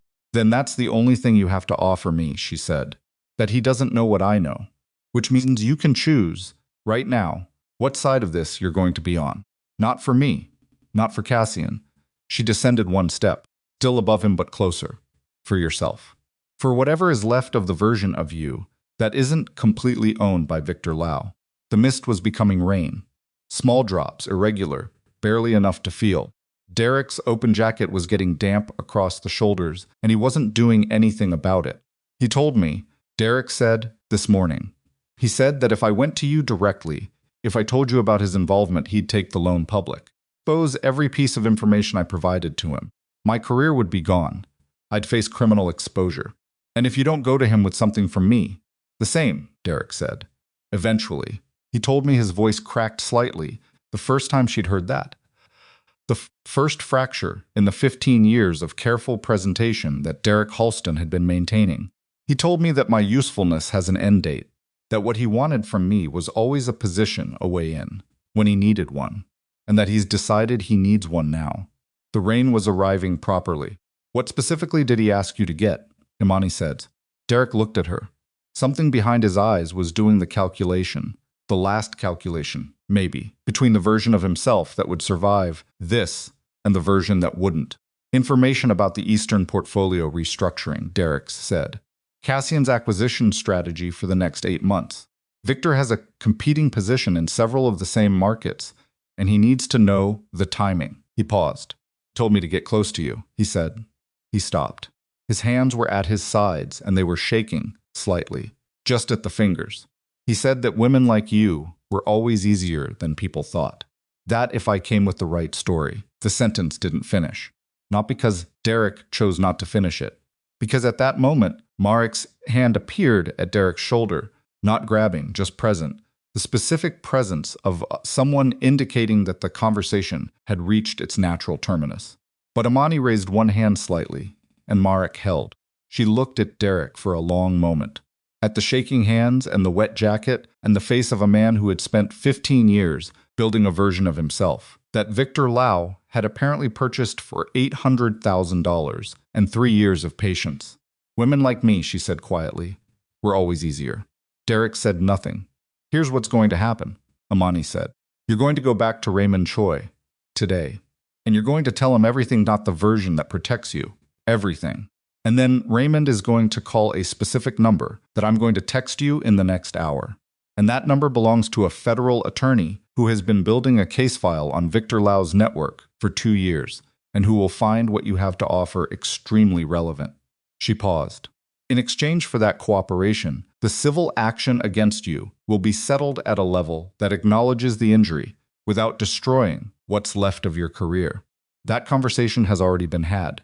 Not by me," she looked at him, "by Cassian. Before he left this building this morning."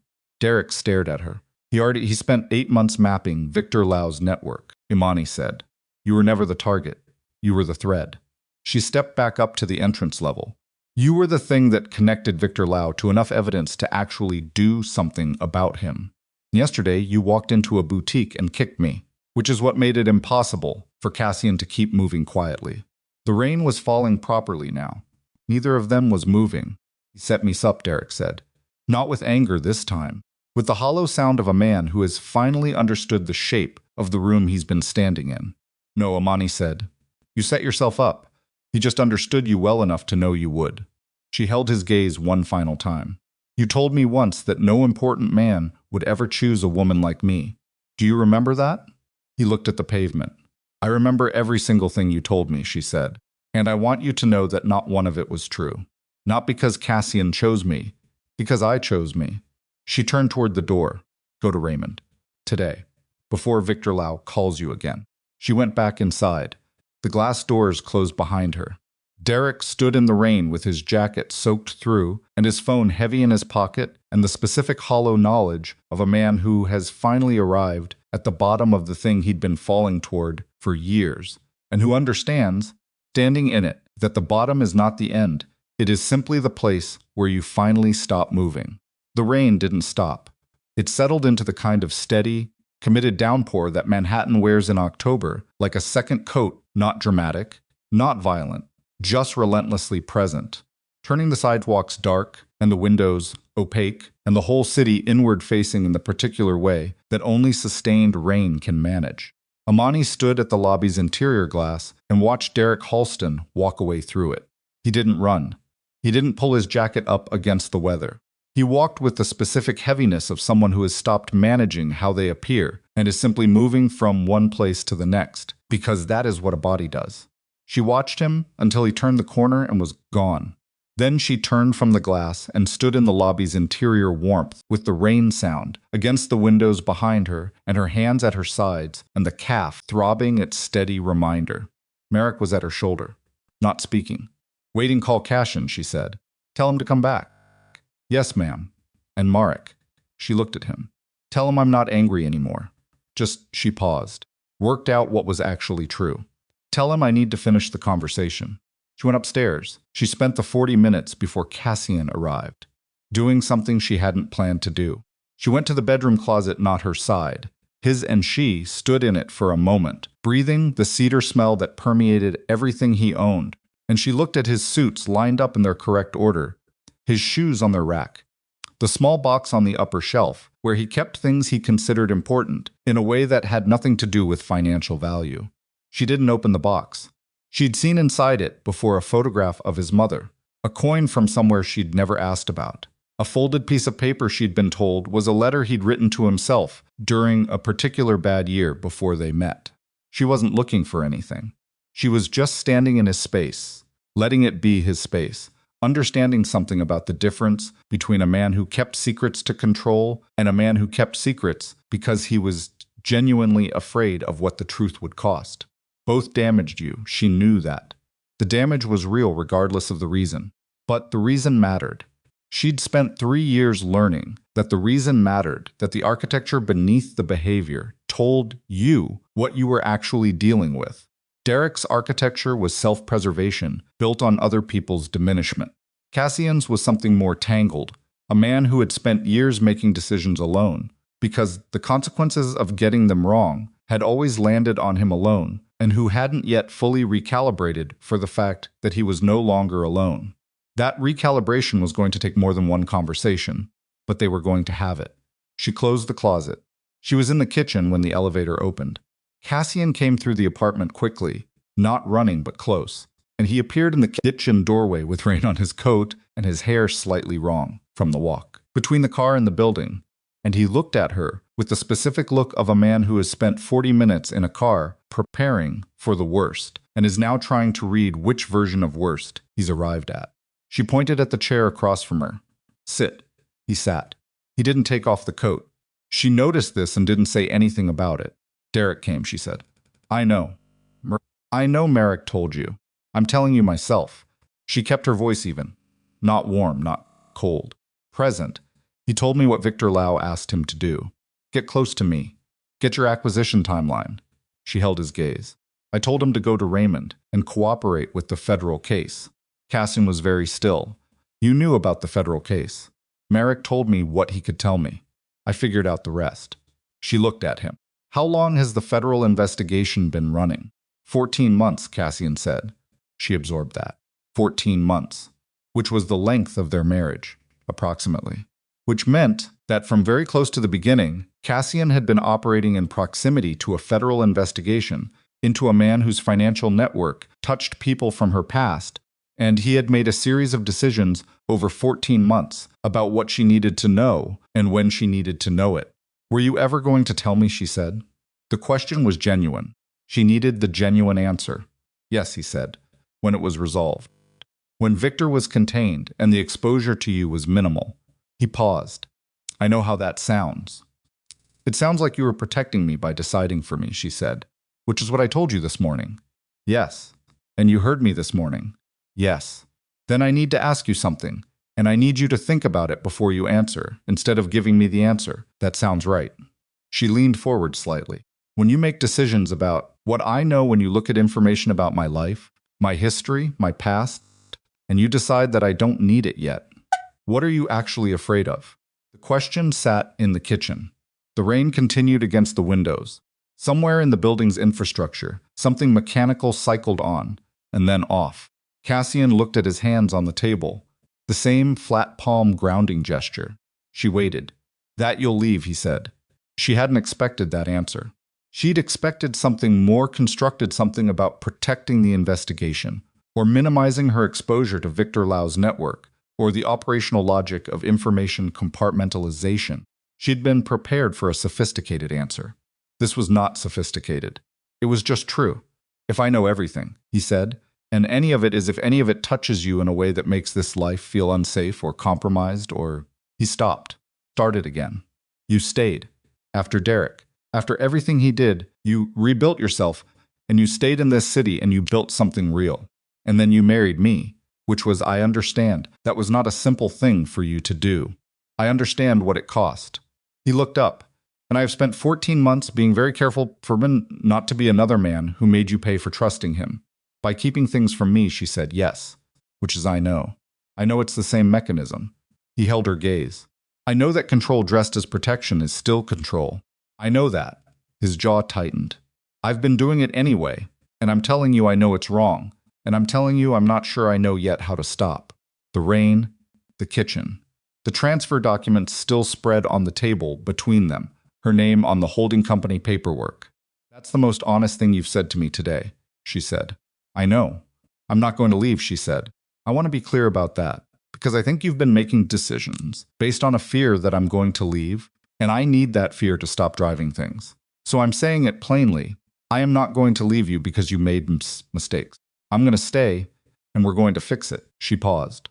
"Cassian, I cannot be managed. Not by you, not by anyone. Not anymore. If you are ever again in possession of information about my life, and you decide by yourself that I don't need it, I need you to hear the choice you're making. Not just the reason behind it, the actual choice." He looked at her for a long moment.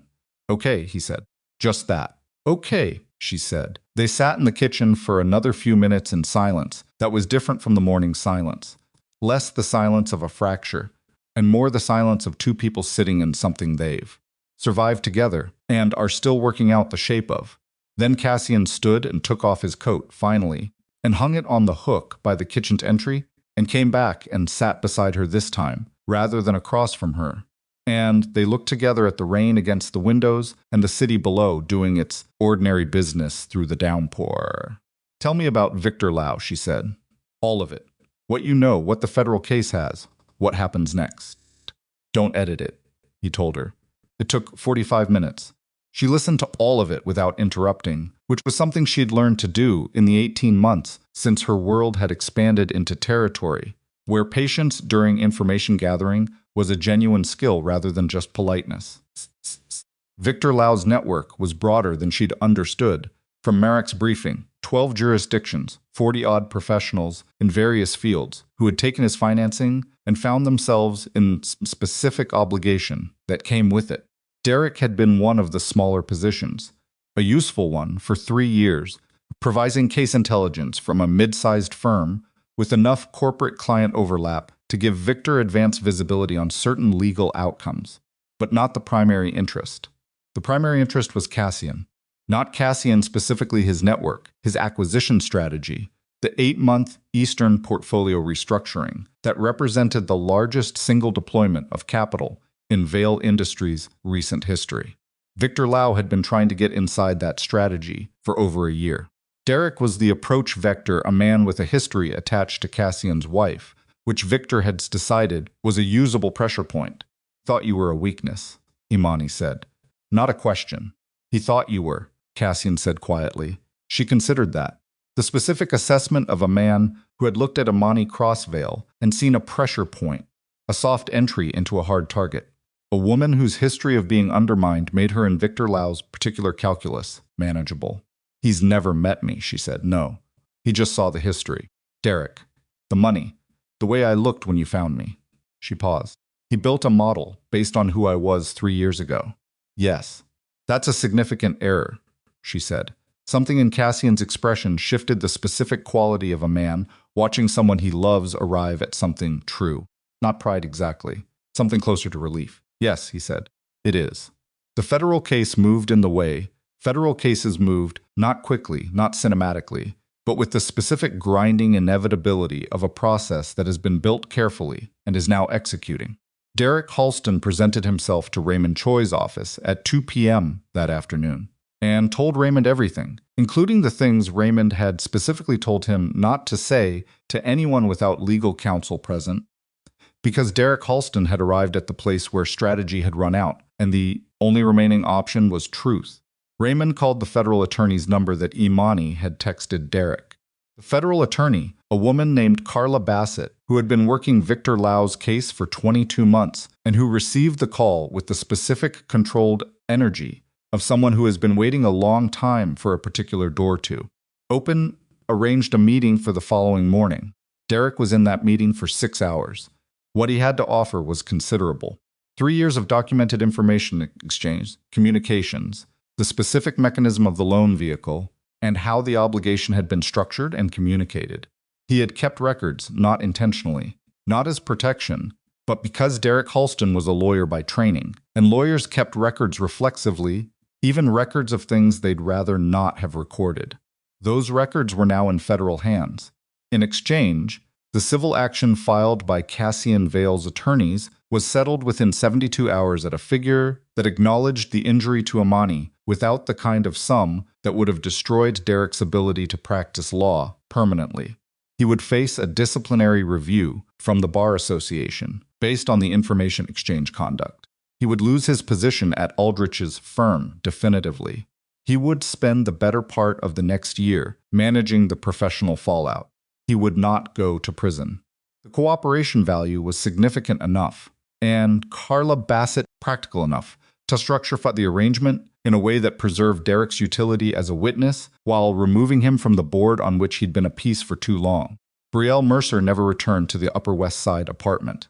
Her sister Constance handled the engagement dissolution with the professional passage of someone who had been doing this for 17 years and had no interest in extending the process. The apartment was Brielle's. She'd owned it before Derek and would own it after. He retrieved his things on a Thursday afternoon, 2 weeks after the boutique, in a single organized trip that took under 2 hours. He left the coffee mug with his name on it. Jeffrey Aldrich handled the firm's exposure to the behavioral clause through 6 weeks of negotiation with Cassian's legal team, during which the debt instrument was restructured at terms more favorable to the lending entity, a concession that cost the firm considerably, but preserved the building arrangement, and, more critically, preserved the relationship between Aldrich's operation and Vale Industries in a form that could eventually recover. Whitmore retired early. Nobody was surprised. The 2019 loan arrangement that both he and Aldrich had known about was documented in the restructuring agreement in a way that made it visible without making it lethal, a compromise that satisfied no one fully, which was generally the sign of a functional one. Victor Lau was not in the United States when the federal case against his network was unsealed. He was in a jurisdiction with which the United States had a specific and limited extradition relationship, which Carla Bassett had anticipated and factored into the unsealing timeline. There were aspects of the case that could proceed without his physical presence, and there were assets in domestic jurisdictions that could be moved against immediately. The legal process would take years. These things always did. But the network's operational capacity was compromised from the day of unsealing in ways that were practically irreversible. The professionals who had been carrying Victor Lau's positions found themselves exposed simultaneously, with the specific disorienting effect of people who had been running separate quiet arrangements and suddenly discovered they were part of a visible whole. Several cooperated. Several didn't. The machinery of the case ground forward. Cassian followed all of it. He followed it the way he followed most things, with meticulous attention and the specific patience of a man who understood that outcomes at this scale were not measured in days or weeks, but in the longer, less satisfying rhythm of institutional process. He briefed Imani on every development, without being asked, without editing. This was not natural to him, initially. She could see it. The moments when he had information and the old reflex engaged, the assessment of whether she needed it, the instinct to carry it a little longer before presenting it. She watched him override that reflex. She watched it cost him something each time, because old patterns are expensive to change. Not because they're wrong, but because they're old, woven into the operating system at a level that requires genuine sustained effort to revise. She appreciated the effort more than she would have appreciated effortlessness. 3 weeks after the boutique, on a Wednesday morning when the October rain had finally given way to a cold, clear November, and the light was coming through the penthouse windows at a low northern angle that made everything look slightly more significant than it was. Imani woke up before Cassian and lay still for a few minutes, listening to the building and the city below it doing their quiet, early morning business. She had things to do today. A call with Preetha about the quarterly portfolio review. A meeting with the Galleria property management team about the transfer of operational oversight. She'd decided to keep the boutique running rather than redevelop it, which had surprised Cassian, and which she'd explained to him simply. The people who worked there didn't deserve to lose their jobs, because a man had behaved badly in their store. She had a lunch she was actually looking forward to, with a woman named Denise whom she'd met through a financial literacy organization she'd started volunteering with 6 months ago. A woman who was 26 and sharp and was navigating a situation with a controlling partner that Imani recognized in a specific and personal way. She'd been careful in those conversations. Not prescriptive. Not telling Denise what to do or projecting her own experience onto a situation that had its own particular shape. Just present. Just present. Just available. In the way that someone is available when they've been through something and come out the other side, carrying something useful from it. She lay in the early morning quiet and thought about the woman she'd been 3 years ago. It wasn't a punishing exercise anymore it used to be. That particular backward glance used to arrive with the specific shame of someone cataloging their own failures. Now it was more like looking at a photograph. Someone she recognized, someone she'd come from, someone whose choices made sense, given what she'd known and what she'd been told about herself at the time. She'd been told a lot of things. By Derek, primarily, but also by the world's various ambient systems for communicating to a heavy black woman from a poor background that the space she occupied was subject to approval, that her presence in rooms required a kind of ongoing justification that thinner women, lighter women, wealthier women were not similarly asked to provide. She'd believed enough of it for long enough that the belief had shaped the way she moved through rooms. The rounded shoulders, the apology implicit in her posture, the calculation, before entering any space, of how much of herself she could safely bring in. Calculation was still there sometimes. She was honest about that. It didn't disappear because you wanted it to. The neural grooves, worn by years of adjusting yourself to other people's comfort, were not smoothed overnight by love or money or the discovery of your own worth. They were smoothed slowly, through repetition, through the accumulated small practice of entering rooms without shrinking, of disagreeing without apologizing for the disagreement, of standing in front of mirrors and looking at the body they reflected, without the old battlefield language. She was better at it. She was not finished with it.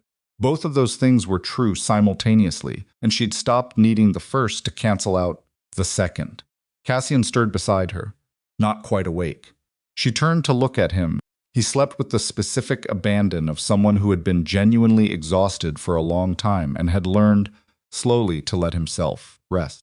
His face in sleep looked younger than his face awake, not because the awareness left it, but because the vigilance did, and she understood now that the vigilance had been there for years before she met him, woven into his baseline the way her own patterns were woven into hers.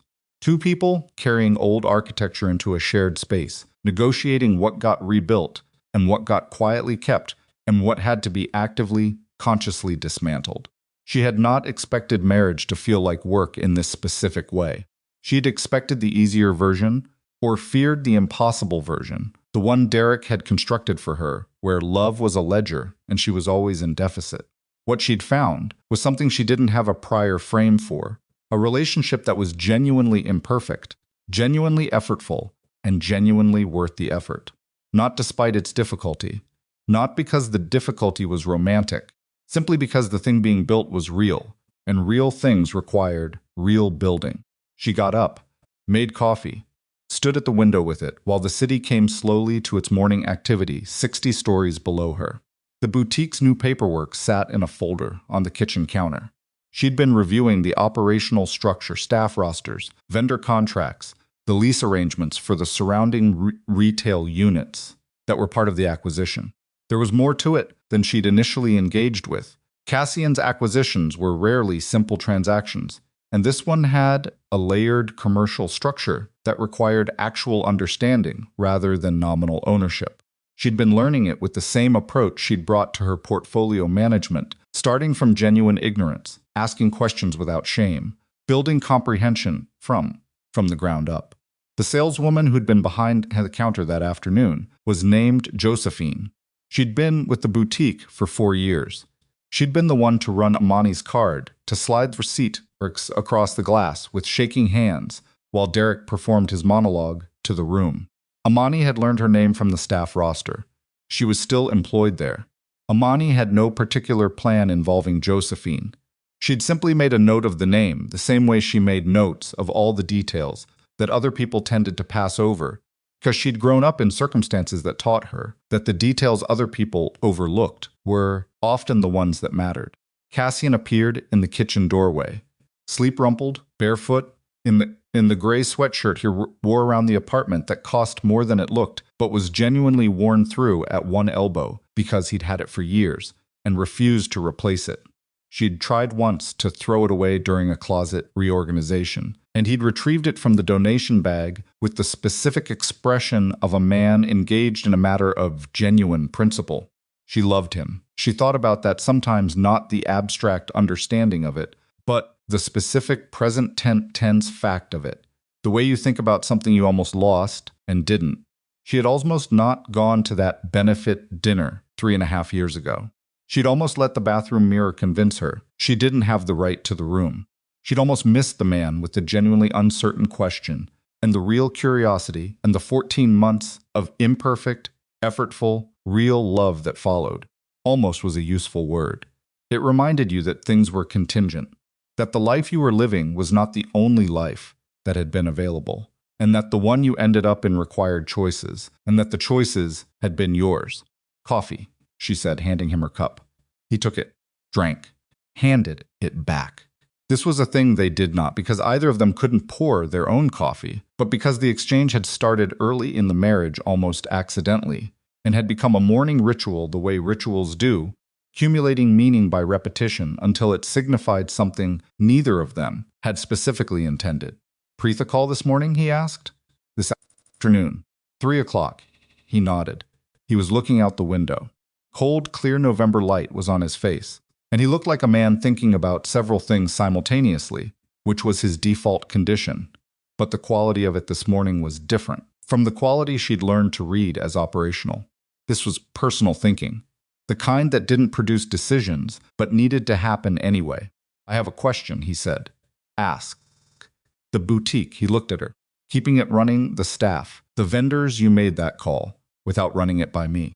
I did. I'm not questioning it. I'm just noting that you made a significant operational decision about an asset that has a complicated ownership structure without checking with you. She said yes. Yes. I own it, she said. You transferred it to my holding company.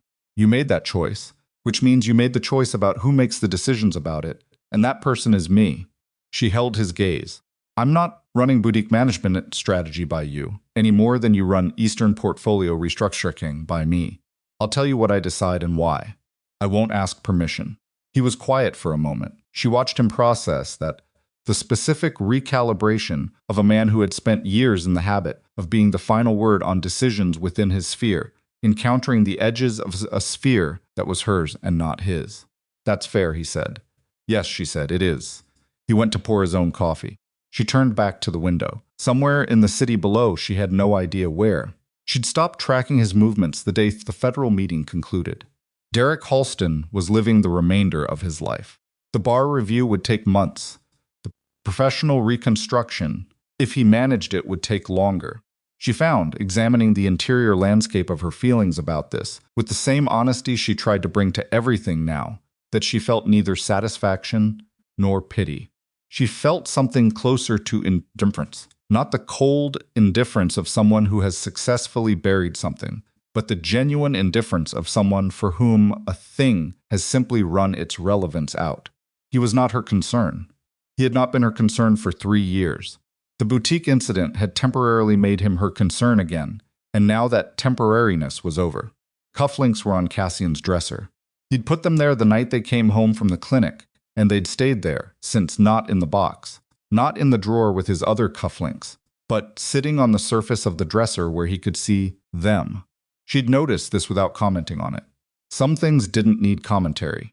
She'd bought them with money she'd earned entirely herself. That was still true. It would always be true. The fact of the purchase that specific afternoon, those specific 20 minutes choosing the right ones, the transaction completed while a man who had tried to unmake her stood behind her, would always be the context of those cufflinks, and Cassian, keeping them visible, was his way of not letting the context disappear. She understood that.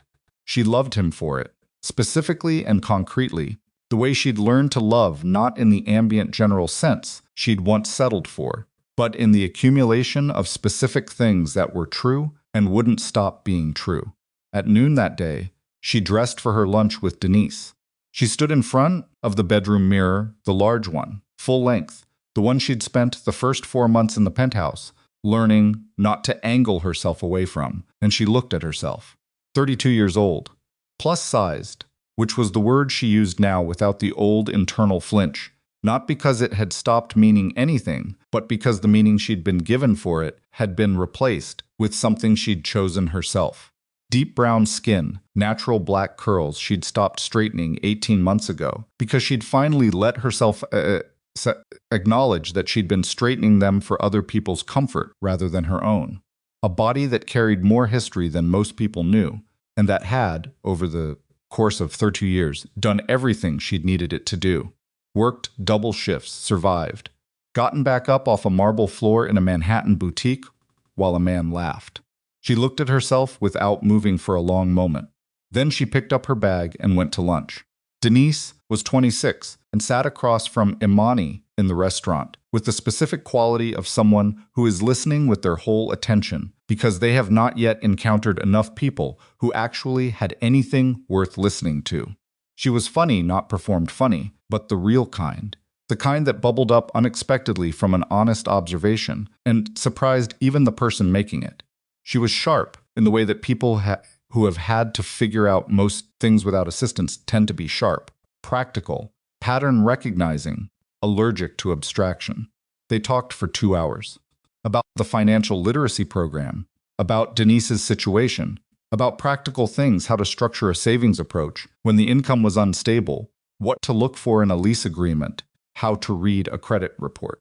And in the spaces between the practical things, about other things that didn't have a practical framework, like what it meant to be in a room and feel like you were auditioning for the right to be there, and how you learned to stop auditioning, and whether you ever fully stopped or whether you just got better at recognizing when it was happening and interrupting it.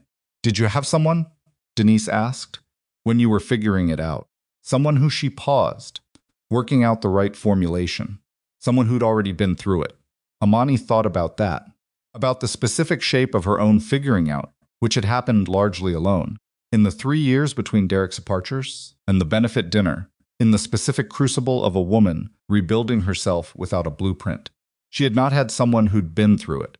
She'd had herself and the specific stubbornness that poverty and heartbreak had installed in her, and eventually the discovery, slow, imperfect, still ongoing, that she was worth the reconstruction. "No," she said, "but I would have wanted one." Denise looked at her. Something in her face settled, a small shift, almost imperceptible, the specific quality of someone hearing a thing that rearranges something internally without needing to announce itself. "That's why you do this," Denise said. "Part of it," Imani said. They walked out into the November afternoon. The rain was gone, and the sky was that specific deep November blue that only arrives after a week of gray, and the city looked scrubbed and clear and enormous in the way it sometimes did, its scale temporarily legible rather than simply ambient. Imani stood on the sidewalk and shook Tizi's hand and told her she'd see her at the program Thursday. And she meant it. And Denise knew she meant it, and they went in opposite directions into the afternoon. She didn't take a car back. She walked.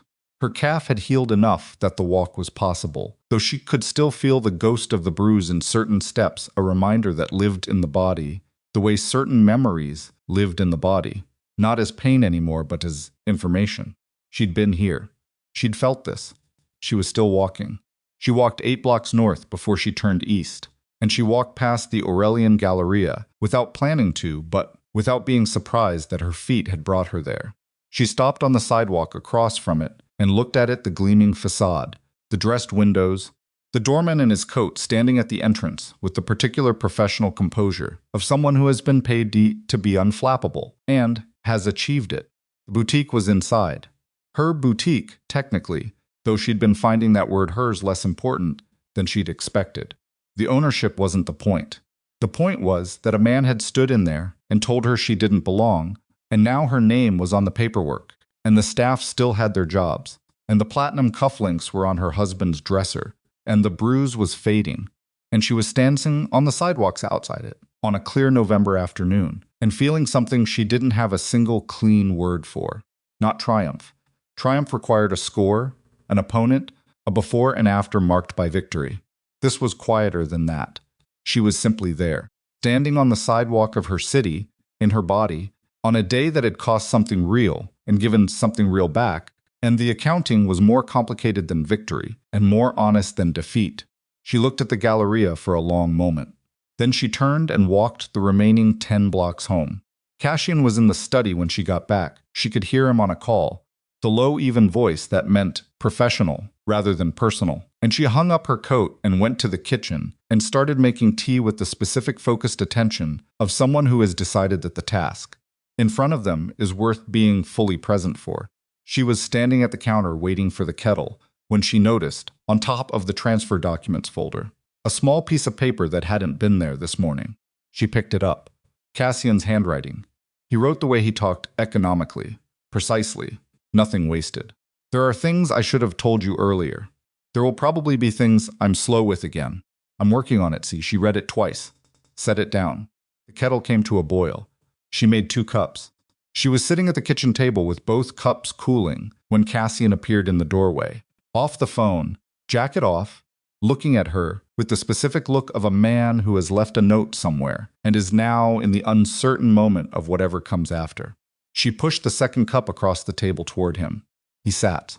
They drank their tea and looked out the windows at the November afternoon, doing what November afternoons did, going gold and then going dark, the city's lights coming on one building at a time, until the whole skyline was incandescent against the dark blue, and the room around them was warm, and neither of them needed to say anything that hadn't already been said or wasn't already understood.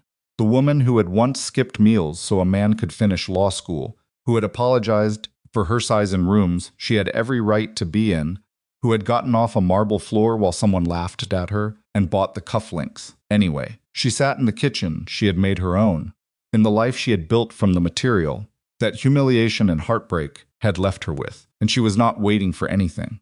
She was not performing peace for anyone's benefit.